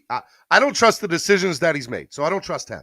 And whoever's is in his ear, I don't necessarily trust them either because, again, we haven't executed very much on the ways we need to. We tried to bring in Tom Brady multiple times. Once as a quarterback, and now supposedly as somebody who is the Derek Jeter type of your franchise. Didn't work.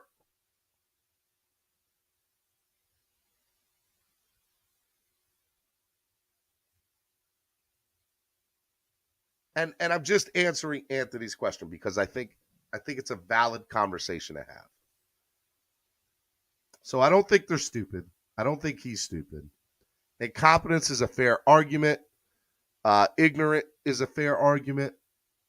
But I don't know the adjective to use on him. I just know what he hasn't done. And what he hasn't done is given me, the fan, a winning product for the last 20 years. Or since he's been the owner. However long he's been the owner for. How long has he been the owner now, guys? 13 plus years, something like that? I don't know. I don't know how long he's been the owner. I can't remember how long he's been the owner. But I know since he's taken over the team, there's been nothing but craziness on and off the field. So,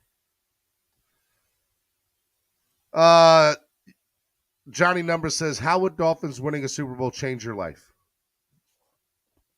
I don't know if you were asking me that, but I'll answer the question. Man, how would the Dolphins winning a Super Bowl change my life, Johnny? I think it would in many different ways.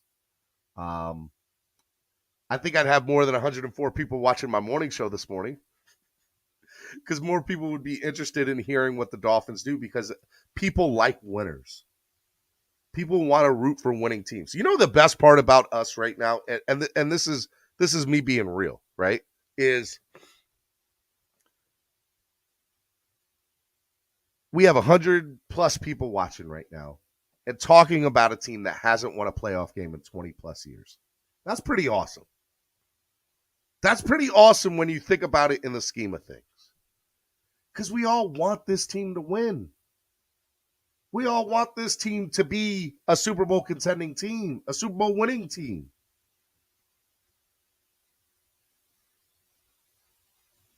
So we're all here for the same thing, the love of the Miami Dolphins.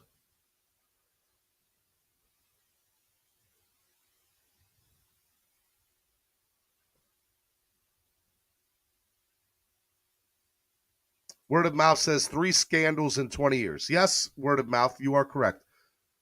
3 scandals in 20 years. And not only that, word of mouth, you also have to put in to the fact, too, that no Super Bowl rings. Because you know who else has had scandals in the last 20 years? The New England Patriots. But they have Super Bowl rings.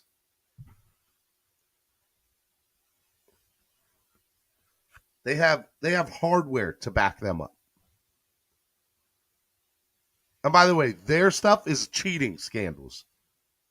Spygate, Deflategate. Ours is Bullygate, our coach, doing cocaine off strippers. What else? There's a million other things we could talk about. Owners being on yachts with Super Bowl winning quarterbacks, trying to recruit them, paying for losses, whatever the case may be.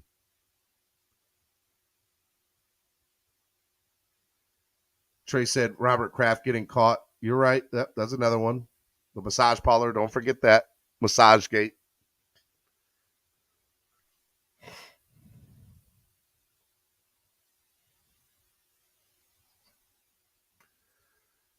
You talking Super Bowl. I just want to win a playoff game. Word of mouth, I just want to make the playoffs.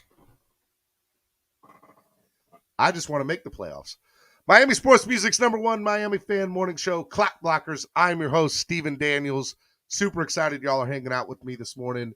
We've been doing this now for a little over an hour and a half this morning. I want to answer your questions, and I want you to donate to the channel. Help the channel grow. Lots of different ways you guys can do that. You guys can use the YouTube Live Super Chat, or you guys can use PayPal or Cash App, as you see on the screens here. I want to take your questions. If you have a question for me, I want to answer it. So put it in the chat right now, along with maybe a $1 donation. $1 questions. Let's go. Let's bring them in. Let's bring them through the door. I want to answer. If you guys want my take on a particular subject or topic, I want to hear from you, okay? So let me hear from you all right now.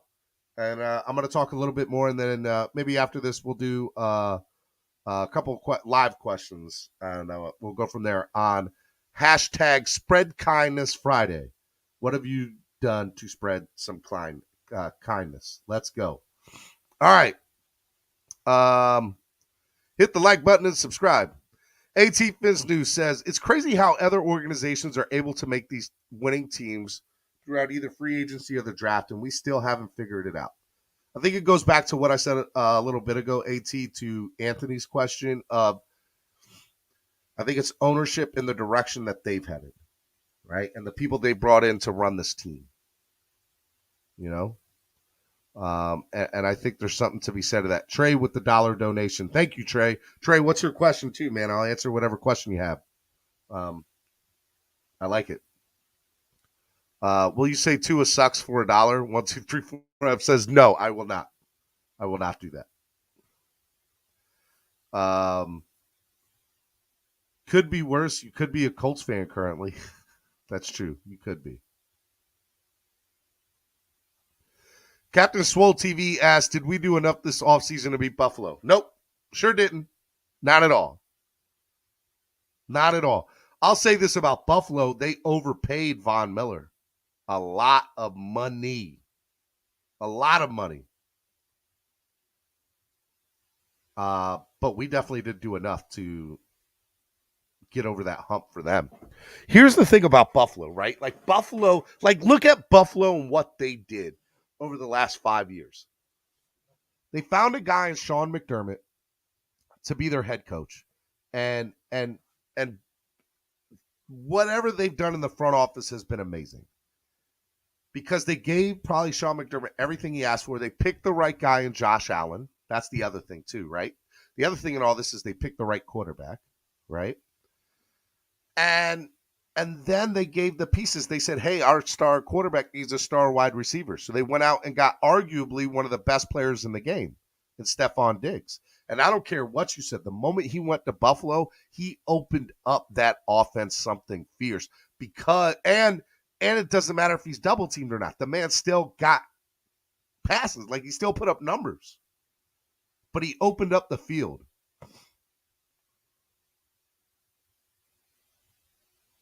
But no, I don't think we've done enough to beat them. And they've done very well in the draft too. They've done a lot of things. I think they make very good decisions in Buffalo right now, which is something that we haven't done for a very long time. But to answer your question, we have not done enough.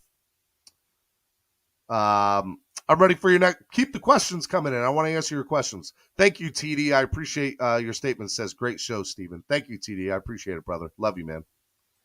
Miss Finn says, it's called continuity, consistency, and giving a guy time to develop as a coach. Who knew that works? You're right. 100%. 100%. When are we going to get a wide receiver like Diggs? AB, I would argue that Jalen Waddle. Let me be fair. Like, if I say Jalen Waddle was Stephon Diggs, that's wrong, and that I would get ripped for that, and I don't want to say that. But I think that Jalen Waddle can be as effective in opening up a field as Stephon Diggs, right? Like, here's the reality: if somebody's going to get 8 to 10 or 8 to 12 receptions a game, like, you have to game plan for that. Now, what I hope is that you will see Waddle get bigger numbers, right? If Cedric Wilson is somebody that I think could be a Deebo Samuel, I'm not saying he's going to be Deebo Samuel. I'm saying there's potential that the reason we brought him in is to be a Deebo Samuel type player. He hasn't done anything to show that he has, except he's got some raw talent that needs to be coached up and in a game plan that we hope McDaniel's going to institute. Like, yeah, I don't know if we need to go out and get a Stephon Diggs. Martina Davis says, but if you're going to overpay for a legit difference maker who moves the needle. Buffalo made a great, brave, and aggressive move. Shaking my head. Yeah, that's true. I mean, here's the thing. They thought they were, to bring in Von Miller to an aggressive contract like that, they thought that they were a Von Miller away from making a Super Bowl. I guess in theory they're right. They needed somebody on defense to stop the offense because they were getting in shootouts with people, right? Stephen D, how can you say we haven't done enough? Everyone says that we have no idea if the coaches are going to pan out until we see. So the same thing goes when you say we haven't done enough. The question was asked to me, do you think we've done enough to beat the Bills, to overtake the Bills? I gave my opinion on it. I don't think that we have. Number one, let's get something straight. Buffalo's by far a better team than we are already. At the gate, they're already better. They got better. On their team, they got better. And by the way, they were probably 2 or 3 plays away from a Super Bowl last year. Let's put that into perspective. They were they are a team that is built now to win a Super Bowl. The Buffalo Bills are a team that are built now to win a Super Bowl. The Miami Dolphins are not. So his question was, have we done enough to overtake them? No. No way, shape, or form have we done enough. And I stick by that. And that's my opinion.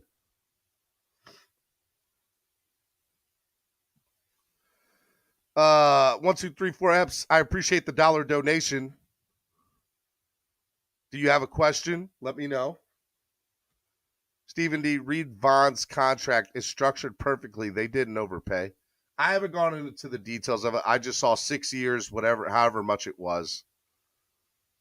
Was it 6 years? Somebody just put it in the 120 mil.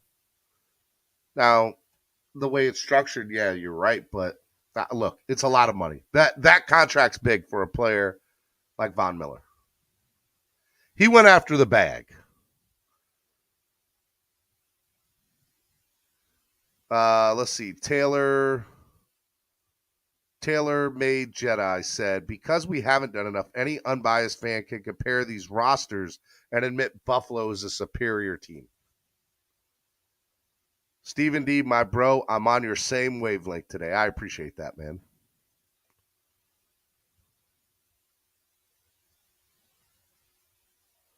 Estefan says Atlanta pushes back Matt Ryan's $7.5 million contract to allow him to seek a trade partner. Looks like Watson to Atlanta is a real thing. I don't know if it's – I think it's legit.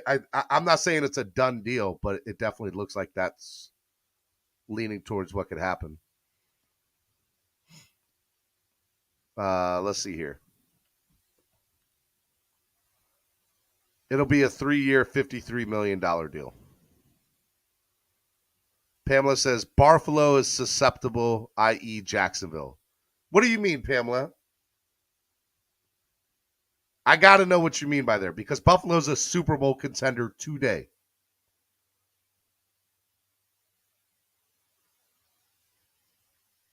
Bengals with an average quarterback play in the playoffs got to the Super Bowl. Yes, and they improved their O-line. Martina says the free agency was all about fixing our O-line with all the money we had. We haven't done that yet. If we can't get Armstead or Collins, who can the Dolphins sign to fix our O-line, Stephen? Let's see. Potential NFL free agents. Free agent tracker. I'm going to go to Spotrac.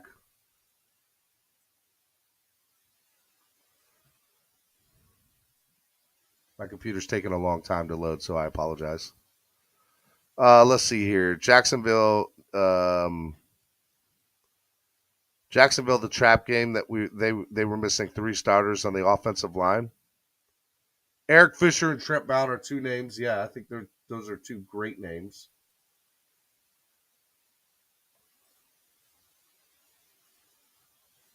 Let's see here.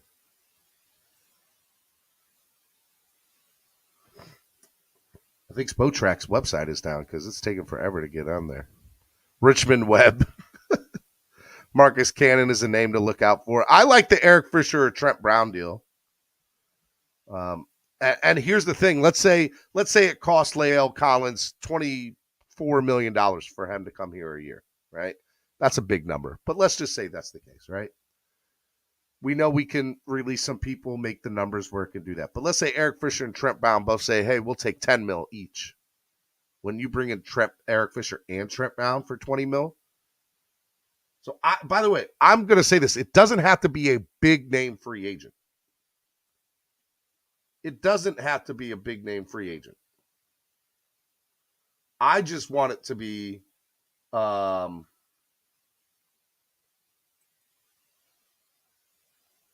right, let's see here. We got Colby Gossett, Corey Gunningham,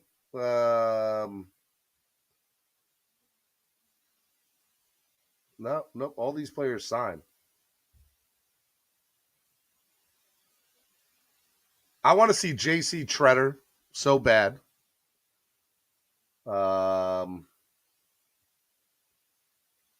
Lael Collins, we already said. Eric Fisher.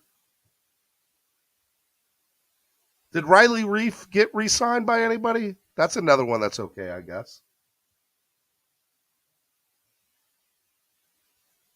I like Billy Price. I liked him out of college from Ohio State.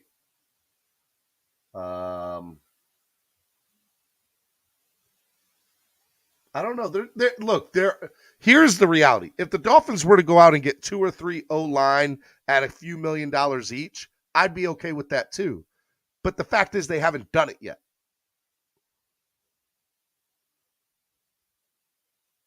All right. And with that being said, to Pamela's point here, our biggest improvement was the coaching. Our O-line is young and teachable. The rest we get in the draft. If that is what, by the way, I don't think Pamela's wrong. I think Applebaum is arguably like he could be one of the best offensive line coaches in the league. And he just got there because he's been at Boston College for however long. But he knows how to teach kids and make them better because Boston College had top 10 NCAA football O-line at Boston College with not a lot of big. So that shows me he knows how to develop young talent. So I'm very excited about him.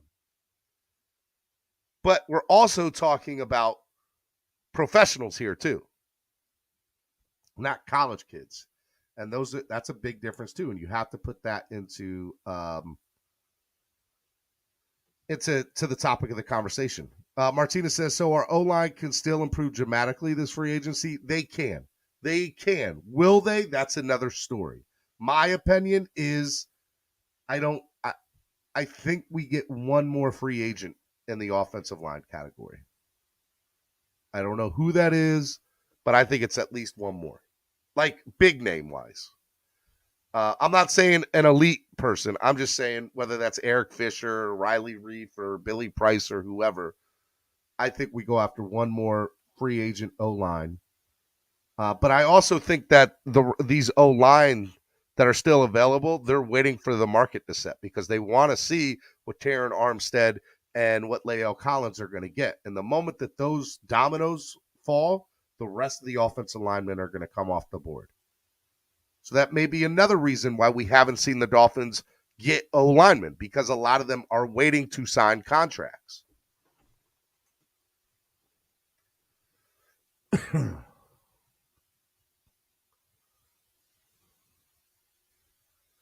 All right. Any other questions? Go ahead and put a question in. I'm willing to. I want to answer your questions right now. Miami Sports Music's #1 Miami Fan Morning Show. Clock blockers. Hit the like button if you haven't hit it already. Donate to the channel. Help the channel grow. Let's go.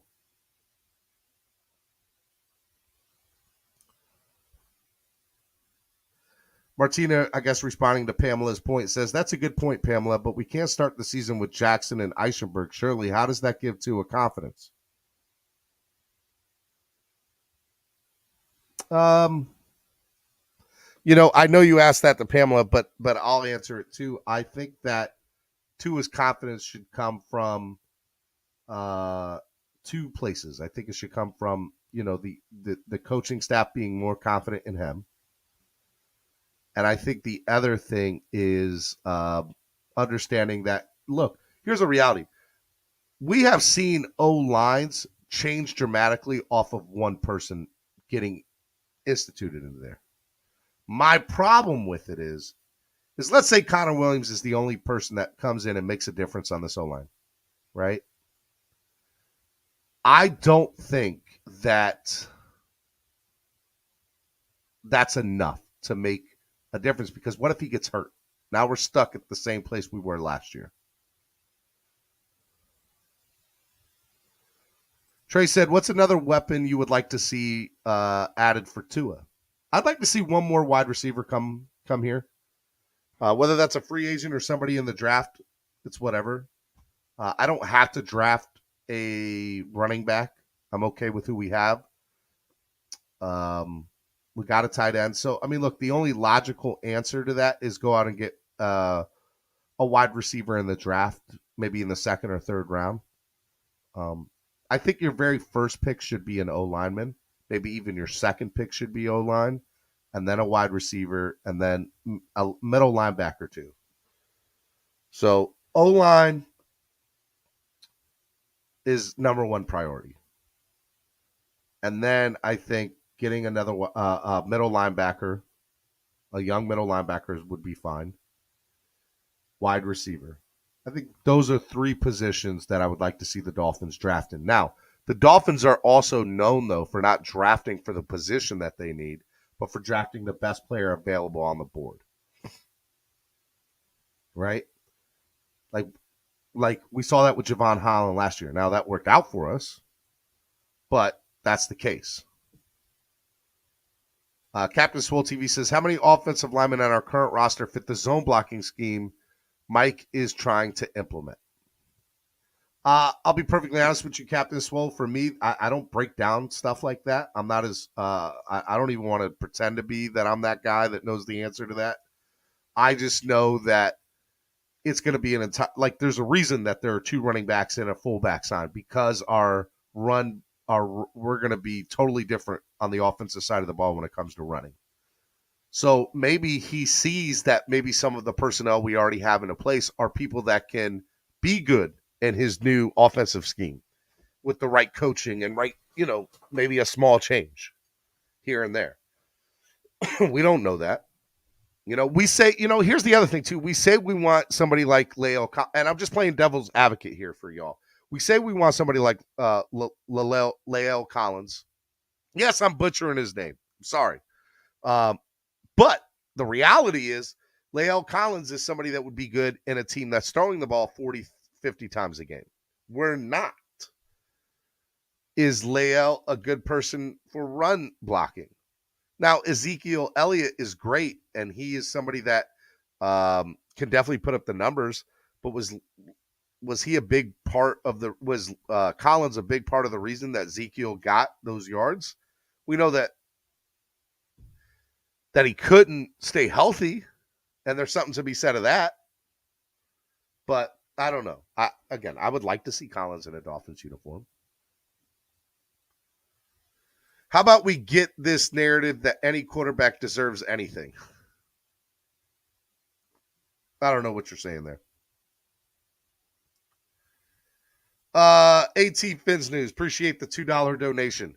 Assuming we get one more lineman, who do you want? Well, Leo Collins is the first and foremost. If we don't get him, I would be fine with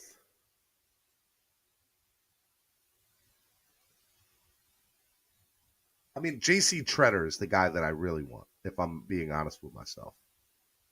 Because that kid can play guard and center. You know? He's 31 years old. He's good. I like him.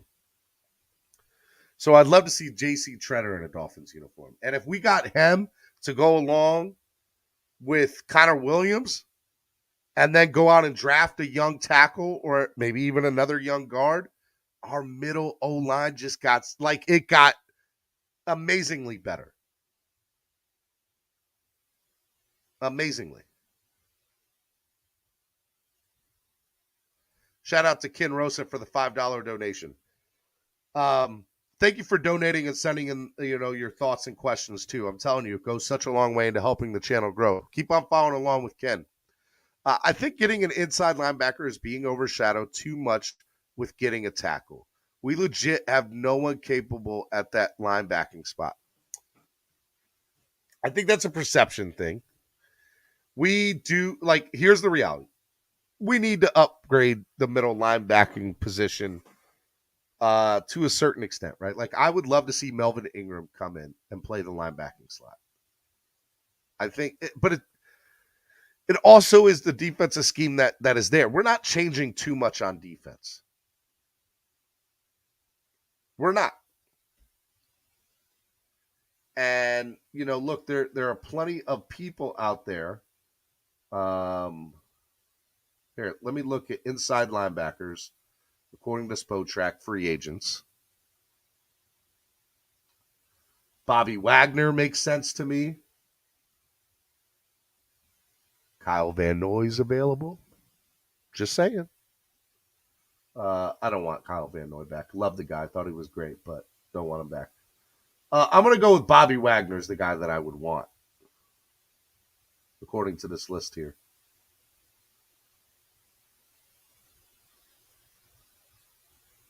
Ogletree's available.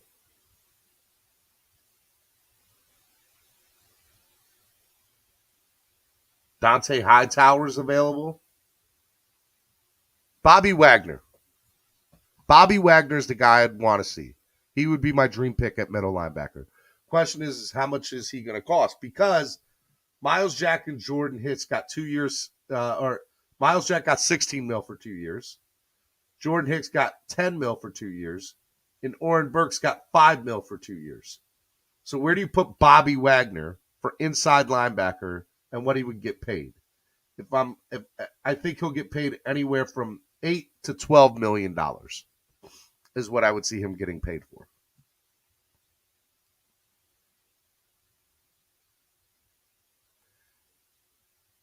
Steven, I know you got more flavor than that to say some dag on Lale. Is it Lael Collins? I'm going to say it right, Lael. See, I just needed somebody like you, Von954, to pronounce it for me phonetically so that I could get it correct.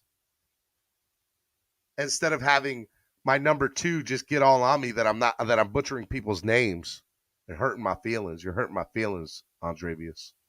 Hurt my feelings, man. Landon Roberts is not the guy. Melvin Ingram is a pass rusher edge. Yeah, I know Melvin Ingram is, but it goes back again to, let's say you got Melvin Ingram and you put him at outside linebacker, right? Because, that's plausible. I mean, we go to all of a sudden, we're really one of the best pass rushers in the league. Captain Swole says, to answer my own question, I only see two linemen on a roster that fits the scheme. Unfortunately, one is Austin Jackson. The other is Connor Williams. Everyone else will be under strict evaluation. No lies there, sir. Everyone will definitely be under strict evaluation.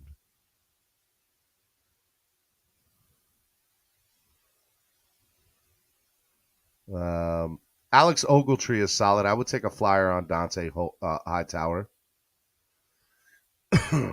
Captain Swole says, Devin Lloyd out of Louisville is a great linebacking prospect everyone should check out other than Nakobe Dean. 3 years, $55 million for Howard. No way. No way. No way he gets that. No way he gets that. Steven, I will practice with you. Because you're still saying it wrong.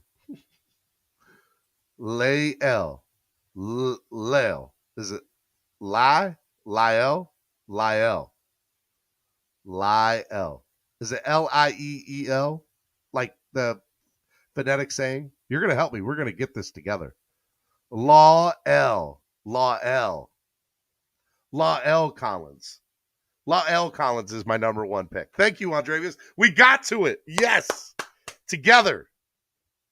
I just needed the phonetic spelling of it. That's all. Lael. Kal-El? That's what I was about to say next. See, even I'm saying it wrong. Go get Danny Trevathan. I like him too. Bobby Wagner would definitely get that bank. I don't know. I don't know about that.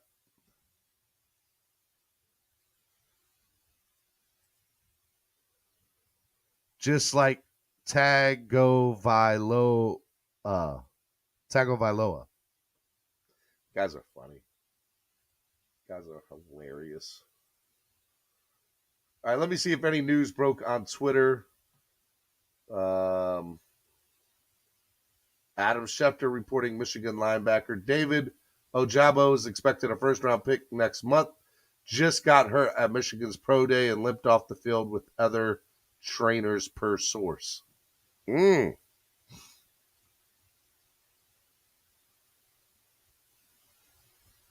see here. Oh, there's a linebacker off the board. The Cowboys have agreed to a one-year deal with linebacker Vander Esch. Their former first-round pick is back. He was another guy who was okay with Miami taking a flyer on too.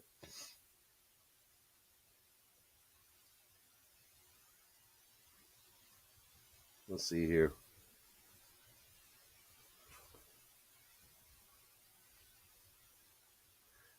NFL rumors.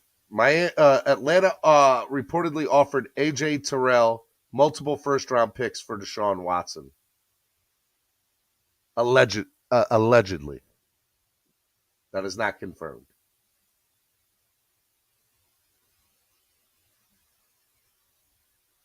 Mike Giardi says, since I get from sources on the Lael Collins situation is that he won't come cheap. A handful of teams with real interest and a real need at right tackle. If he goes out and pays for Collins, I will be so happy about that. I will be so happy about that.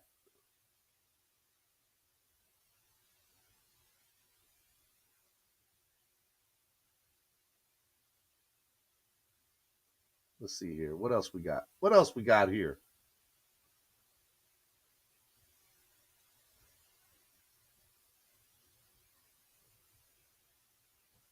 I don't really see anything too much else that is breaking at the moment. Collins is going to want 20 to 22 mil a year. Yeah, I said that. I said 18 to 22 mil is what I said. Is what he would cost. The Devontae Adams deal includes $67.5 million fully guaranteed. It's a 5-year deal. It's not only the largest ever for wide receiver, it's the largest contract for any non-quarterback in the history of the NFL, both in terms of average annual value, $28.5 million, and total value of $142 million, a massive contract. Devontae Adams got paid, son. Paid. That man got money. And I'm so glad we didn't pay that. Because Devontae Adams was supposedly okay with coming to Miami. He was cool with that. He said it's not about the money. He's 29 and wants to win. He got paid the biggest contract in NFL history for a non-quarterback. Don't tell me it's not about the money. He better not say that. If he said that, I'm going to slap him. I'm going to slap him. No, sir. Better not say that. Reported that it's not about the money.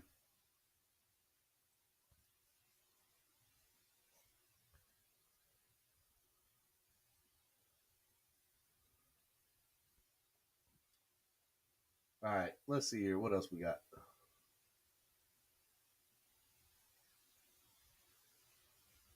I really don't see too much else coming out of here. I'll have to say this. I really thought the Deshaun Watson news was going to come down yesterday. Surprised that it didn't. I think that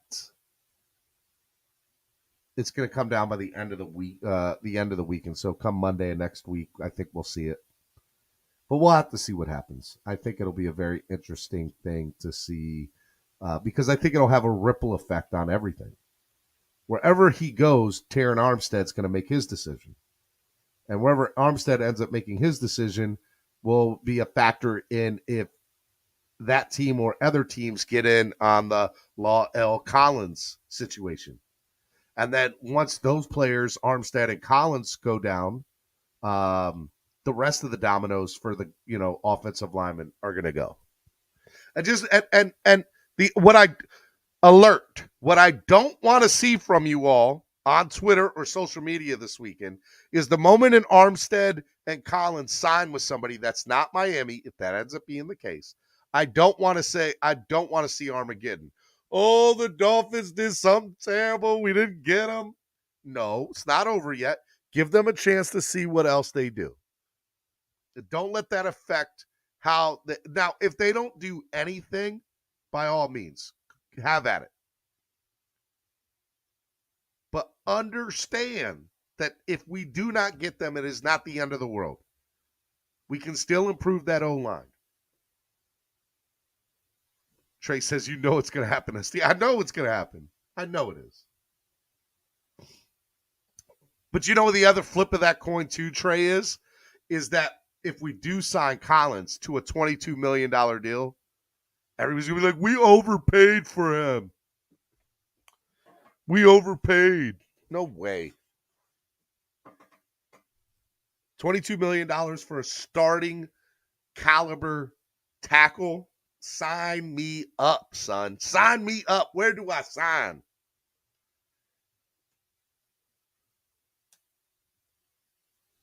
But let it be told, if they didn't go after him because of the 102nd overall pick, I still think it's stupid that they even let it get to this process.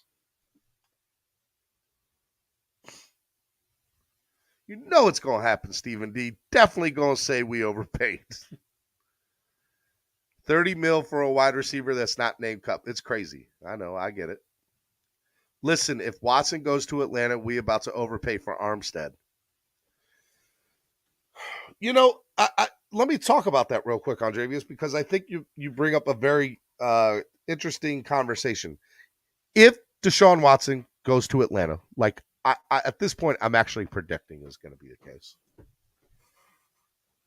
I think that's where he ends up. If he does, Armstead's leaving New Orleans. That's a gimme. But then he's going to get traded. Right? He's going to get traded. Am I correct in that? I think I am.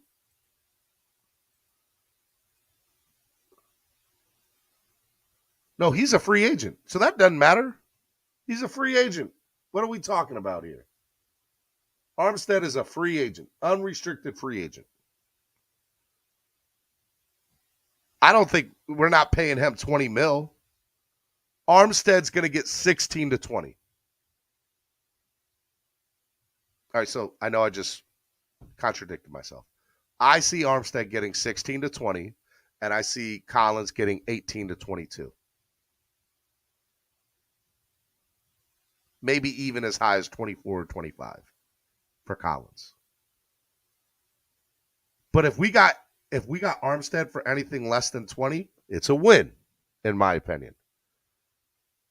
Because, again, just want to throw it out there, they're trying to improve the offensive line,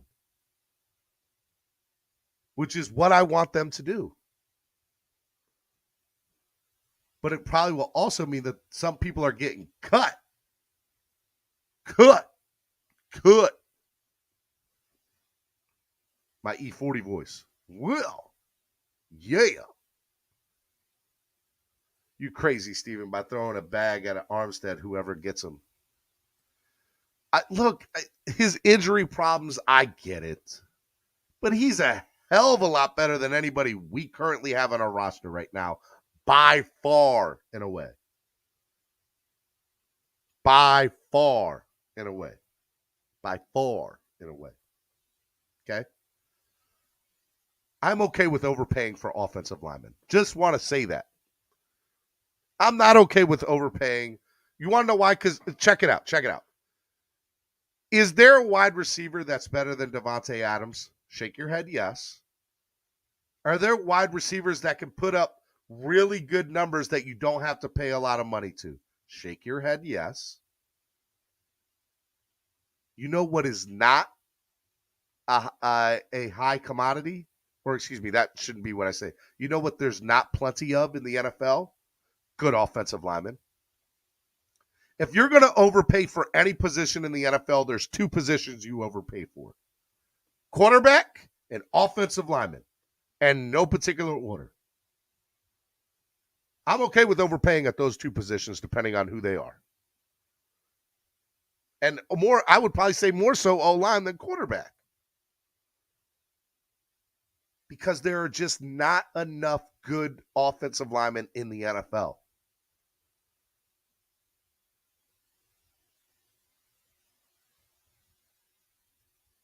Okay, so I'm okay with overpaying for an offensive lineman.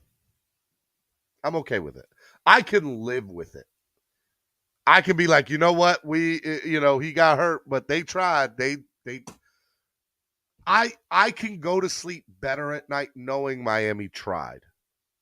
I can. Rather than losing out over something as stupid as the 102nd overall pick, which is what the rumor is that they had a chance to trade for La'el Collins and didn't get him because they didn't want to give up the 102nd overall pick. If that is the case and we lose out on him, I will be furious if that particular part is true.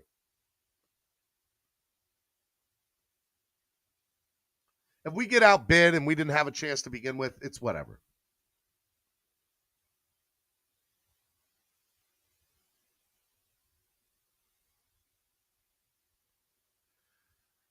How does Greer still have a job? Performance doesn't matter.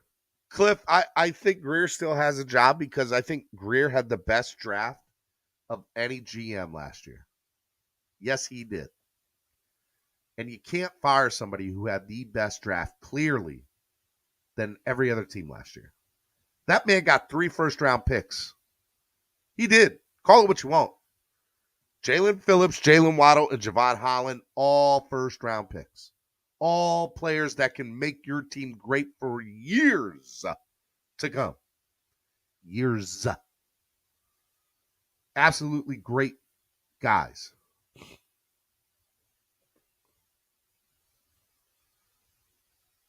Can't fire Greer yet. Can't do it.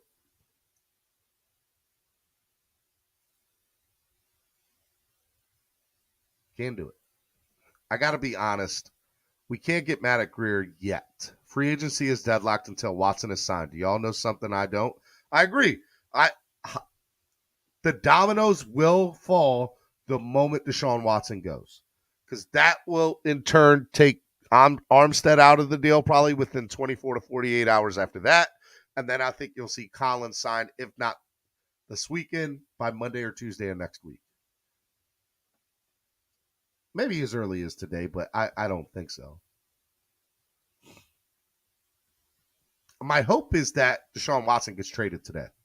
Would love for him to get traded today, because it would just move the rest of this offense, this free agency period along.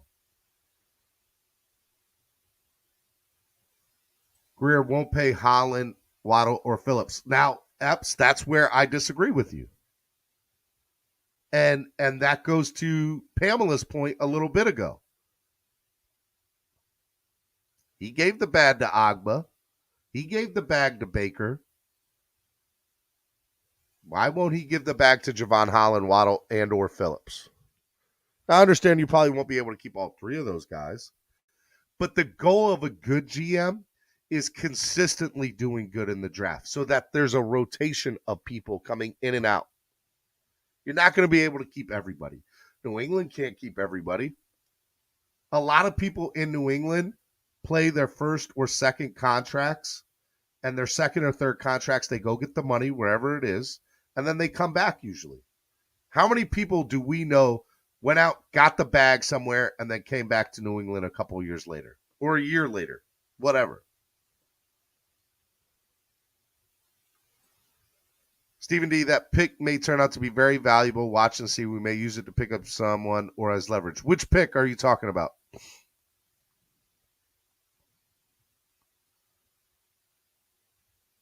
Greer will pay them. They are his draft picks. They are his guys. I know we on a Dollar Tree shopping spree, Trey. I'm just saying I'm not impressed. I do like the analogy there. If you want to play, you got to pay. In his 20 years with the Dolphins, Greer has contributed to one playoff win. Fair statement, but also I'm going to play Cliff. I'm going to play devil's advocate. He wasn't the guy driving the bus those 20 years. And as far as I'm concerned, I'm going to give him credit for the last 3 years. But before that, I don't think he was the guy driving the bus before then. Tannenbaum was, and then Jeff Ireland was. So I'm not giving Greer any of that credit, like blame. Now I'll give him some blame for the last 3 years, big time. And I'm definitely giving him blame for whatever happens this year, good, bad, or indifferent. Along with Ross, our wonderful owner.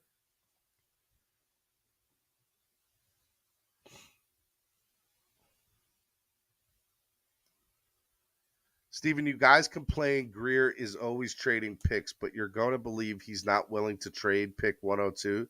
You have completely lost your mind. Time for commercial break. I said two things, Jose. I'm not saying that's what happened. I said there's a rumor there. And if that rumor is true, then yes, I would be very upset. Why is it that when someone says something, that's what it is? I can't comment on rumors. I'm not allowed to comment on rumors.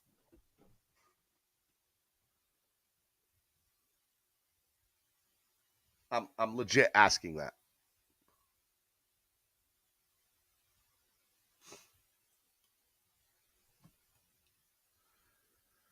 Cap, even Dollar Tree's $1.25 now. Yeah, that's true. Nothing's $1 there no more. Gas hurting everybody, including the Dollar Tree, son. Speaking of which, that's why y'all need to donate to the channel. Because everything's getting more expensive. My subscriptions even went up by like 10 or 15% on all the stuff that I use for the podcast. Just saying. Donate to the channel. It helps the channel grow. It goes back into this, the podcast. I could name 20 guys that were great Greer let walk. Every GM could name 20 guys that they let walk.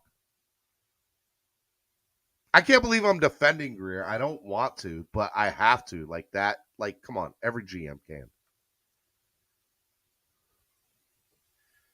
I'll be honest. I don't think he's a bad GM. But has he won a playoff game? Nope. So I can see why people don't like him. But let this team become a winning team. If this team won a couple playoff games, he would be considered one of the top GMs in the NFL. Point blank.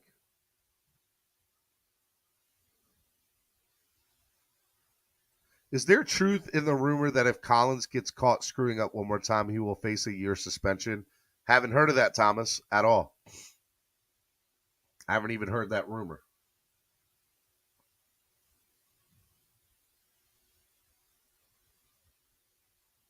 $102.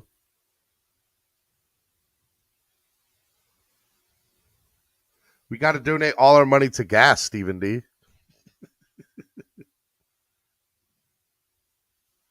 Green Rat, what do you mean? Why is that, Stephen? Answer that. I don't know what you mean because I've been talking about a lot of stuff. Let me know. Oh, that pick 102 that he'll do something with it? I hope he does. I hope he does.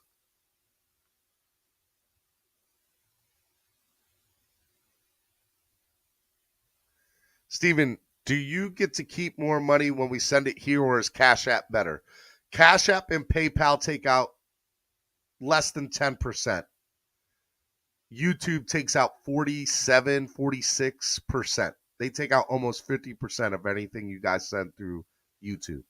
So I always recommend you guys send it through Cash App, PayPal, and if you have Zelle, I take Zelle too. But Cash App and PayPal is great. When you guys donate through those ways, I keep a majority of the money, and I'm able to put that back in. When you guys donate through YouTube, and I don't want you to stop because I want you guys to keep doing it, but they take out like almost 50%. It's that crazy. Cash App or PayPal it is. If you guys want to know what they are, Cash App is here, $ MSM Podcast Network, and PayPal's here, MSM Podcast Network. You guys can use the QR codes that you see here. Again, they go a long way into helping the channel grow. It's such a big thing. Zelle, man, Zelle takes no fees. Zelle goes into my personal account. If you guys want that, I'll give it to you. But I try to keep everything through the business because that's how I run it. The MSN Podcast Network stuff. But yeah, YouTube is bugging. YouTube is straight bugging, but they know that they can do it. It's convenient.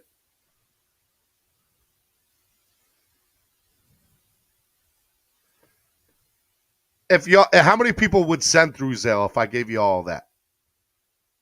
Because I don't have to. You know what? I could do this. If y'all want to send through Zelle,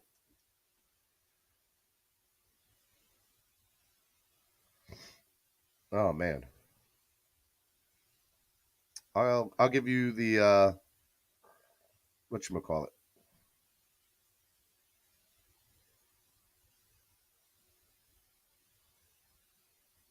Zelle settings.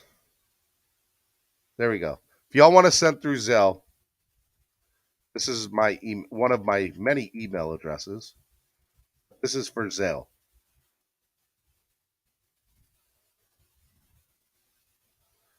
There's Zelle. There's my email address. TillDog12 says YouTube is worse than the government, what they take out. It's crazy. It is.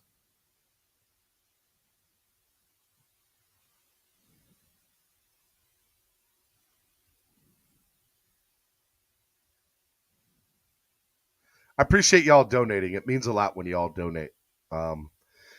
I get how the world is right now, and I get how expensive everything is. I even tell you when you donate $1, it means the world to me. So thank you if you donate. It means a lot to me because I know how you guys. I get it. Like, let me just throw it out there. I'm appreciative, and I get it. And just so you all know where the money goes, I'm in the red, big time.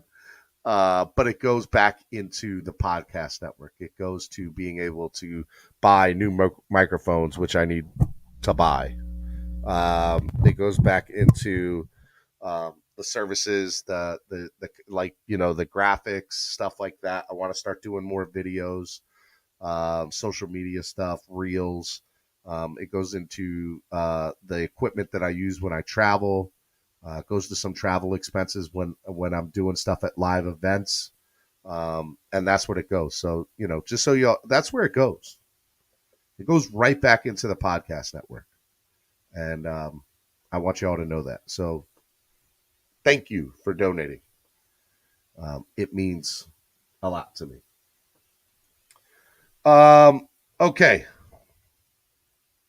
I think this is it for me today. I'm exhausted. I'm tired. I got a lot of stuff to do. My kids have an early day today. They get off school here in like 20 minutes. Stephen D, YouTube not even carrying a good achievement. Yes, you are correct. 100%. Shout out to Bill's Mafia supporting the channel. Vlad has been watching the channel since like the very beginning. And just so y'all know, it is Keith Smith. Hey, Keith, hit me up on, this is the podcast email here. It's not my Zelle. This is not Zelle's email, but does ever want to just talk to me through email directly about the podcast, you guys can use that. So, Keith, I appreciate that. That'd be great, man. Definitely. 1, 2, 3, 4 up says, great show, Steven. Everyone stay blessed. Appreciate it. Vlad, I really appreciate it, though, man. Vlad, you've been watching from the beginning. Again, let me just say that. And look, I love rooting against your team for many, many years. But, you know, it means a lot to me that you do because, you know, look, there's some Dolphin fans that don't, and that's fine. I think even if you share or like, those are free ways to support the channel. But again, when you donate, especially when you're not a Dolphins fan, come on, like that's real love. That's real love, lad. So I appreciate it, bro. Mike sounds fine, broken and all. Check your post, the mindless Twitter space. Oh, I'm not going there. Not going there. Although Monday I am gonna have maybe some guests come on from Twitter to talk about the Twitter situation. So tune in for Monday's show. That should be a lot of fun. Good week. Yo, almost made up for the Ukraine no call, no show. It's off season. We can be friends. We are friends, Vlad. Except when we play the Bills. Then I can't like you for that week and the week after. Because if we lose, I can't talk to you that week after. But Vlad, let me ask you, do you think you overpaid personally for Von Miller? I would be interested to know. Andrevius says, I ain't donating, sharing, or nothing. I'm your biggest hater. Just so you all know, Andrevius donates all the time. He is my one. I would say Andrevius is top 5 biggest supporter of everything that I do. And I love him. I love you, Andrevius. You hear me? You know what? Let me say. I love you, Andrevius. I love you. Look in my eyes. I love you. Okay. Yeah, man.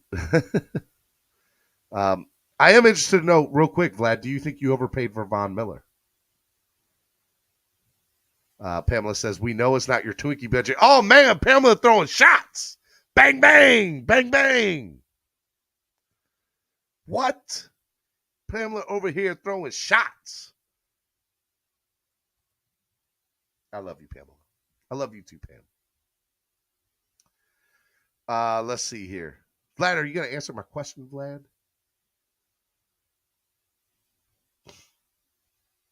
Hey, yo. Oh, yeah. You know what? I forgot about that. So, thank you, Green Rat. I almost forgot about that.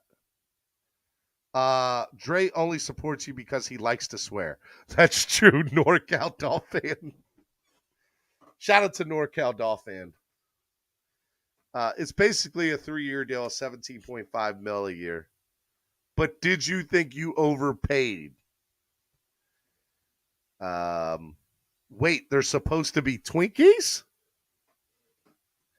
1, 2, 3, 4 ups did say that. You are correct.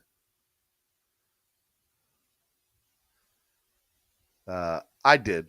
See, Vlad even thinks that they overpaid for Von Miller, and he's a Bills fan. I told you all they overpaid.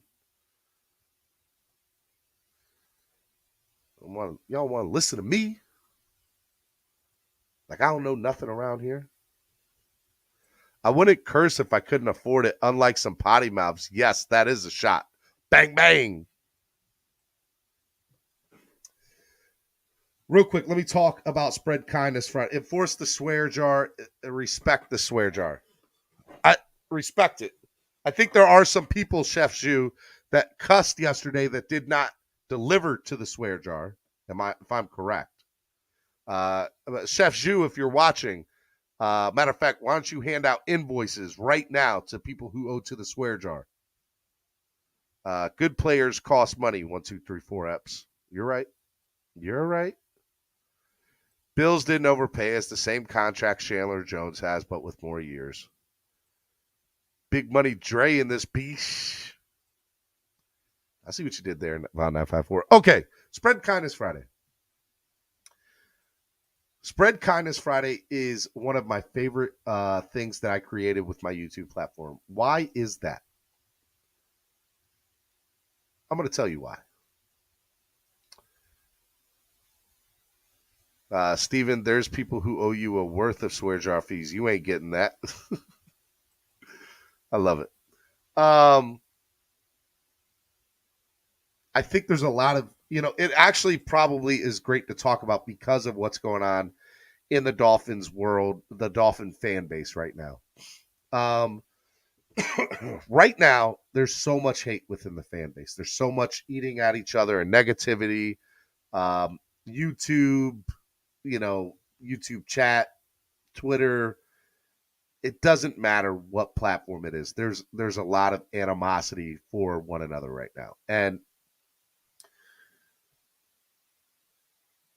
two things I need y'all to remember. Three things, actually. Number one, we all root for the Dolphins here for the most part, unless your name's Vlad.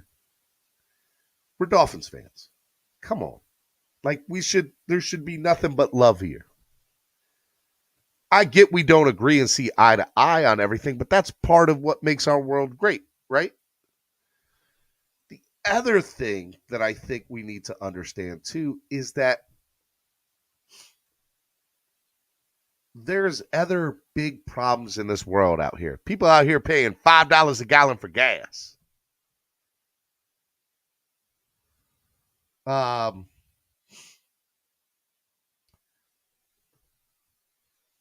I also think because we live in such a world where hate and negativity is such a big thing, we should also realize too that there's never been more of a time for there to be kindness, positivity, and love spreading throughout the world. I really like my thing. Be kind. I'm all about being kind. It is my motto. I live by it. You never know what somebody's going through. You don't. You don't. You never know what somebody's going through. Like they could be having the worst day of the world. Like, I'll be real with you all for a minute. I had some rough days over the last few weeks. I have. But you know what has been great about this week? Y'all telling me that y'all missed me. That y'all are glad that I'm doing the morning show. I dealt with some really rough stuff with the family. Like, it's no joke.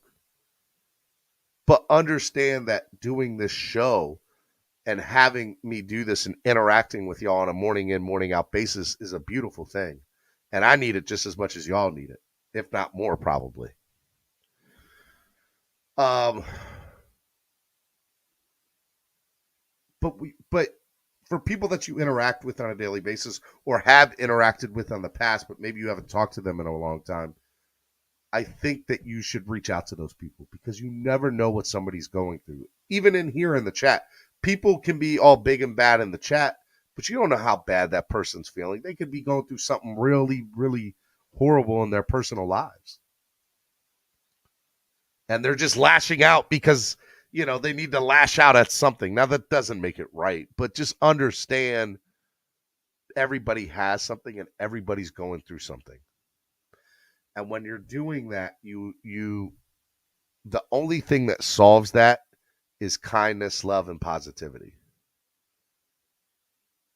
I love the kindness that everybody shares for the most part within our family. I think everybody that is dedicated to the show on a day in, day out basis, we could talk about how bad the Dolphins are, how much they've messed up. But I think when it all came down to it, if we were all together, we would have the greatest time in the world.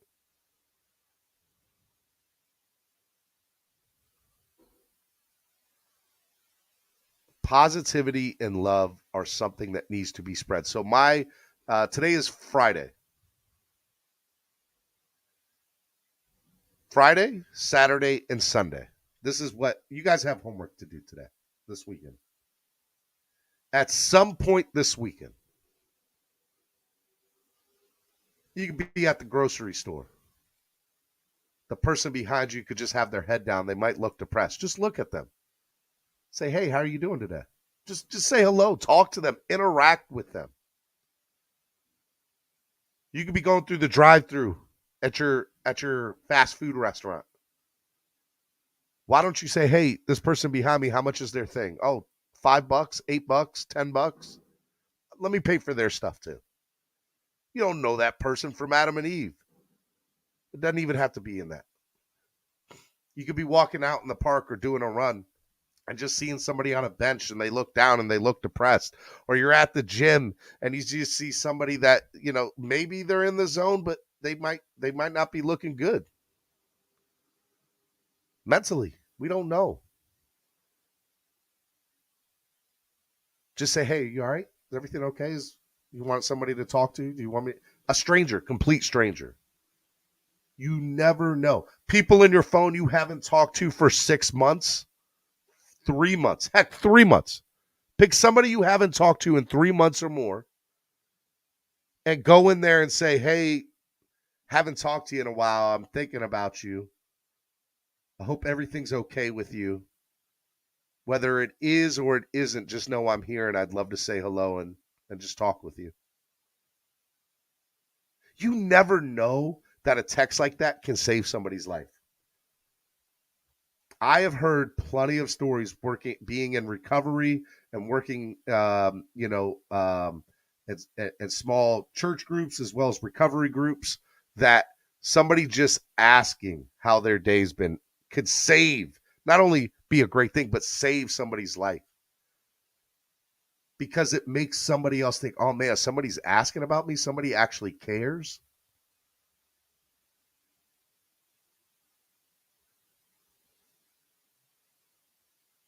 I'm telling you, that stuff makes a difference, and we need more of it in this world. We don't need less of it. We need more of it. So please, I beg you, reach out to somebody you haven't reached out to in a few months with a text, and not just saying, hey, be specific. Hey, I'm thinking about you. I haven't talked to you in a while. I hope all is well. If it isn't or it is, I just want to know how you're doing. Open the door that if it's not going well, they're not just going to give you a one-word answer. Open up that door that, hey, they can talk to you about something bad. Be there for somebody. If you have somebody who lives in your home, give them a hug. Do you know that statistically, because of COVID, physical touch among humans went down by like 75% or something like that? It was crazy. It was like 76, 77%. Now, I'm not saying go out and hug random people in the world of COVID that we live in, but hey, man, just it's real. We need to be more loving and kind to each other, and that's what we need in this world. And so Spread Kindness Friday is about that. That's what Spread Kindness Friday is. I want you all to spread kindness this weekend. Spread kindness this weekend. I beg you, if nothing else. I don't care if you donate $1, $500, or no dollars. I don't care if you hit the like button or have never hit it in your life. I don't care if you've shared this link or never shared this link. I beg you to reach out and spread kindness this weekend. There is nothing more important than that. Nothing. Absolutely nothing.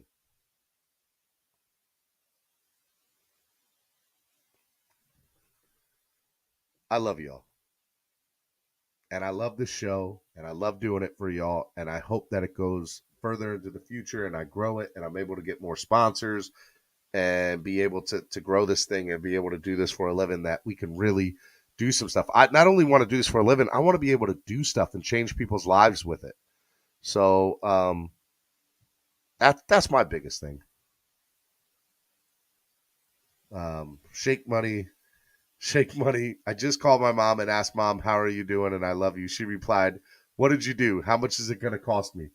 Tell her, shake money.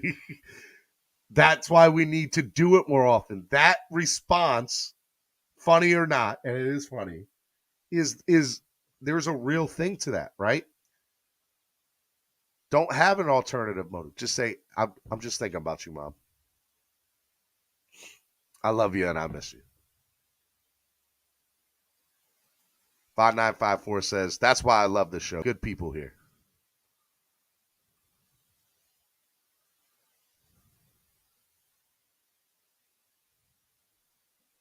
So, I love y'all.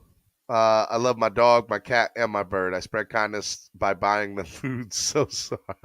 Walls are needed. 2022, trust nobody. Yeah, I don't like that last part. You got to trust somebody, but I get it. I get it.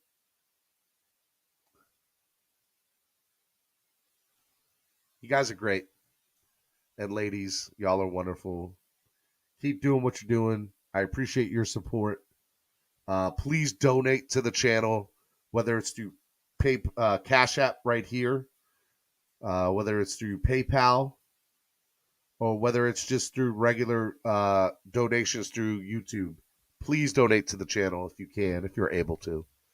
And today's show, just spread it. Just say, hey, look, today was a great show. Steven rambled for 2.5 hours and talked about, different things and interacted. I think it was a good show. And a lot of fun. And we'll be back Monday. And we'll have a good time. We'll hang out and it'll be a lot of fun. So I love y'all. Support the show. Support the brand. Support the movement. Spread kindness this weekend. And enjoy your weekend. And don't go crazy when news comes out. Okay? Craig Mann says, I love the positivity. Craig, that's who I am deep down inside, Craig. I really am. That is the type person I am. I'm all about the positivity and love. All about it. Okay? Hit the like button and subscribe, Miss Finn says. I'll see y'all. Miami Sports Music's #1 Miami fan morning show, Clock Blockers. I'm your host, Stephen D., right here on the #1 podcast network, Miami Sports Music Podcast Network. We'll see y'all Monday. Peace.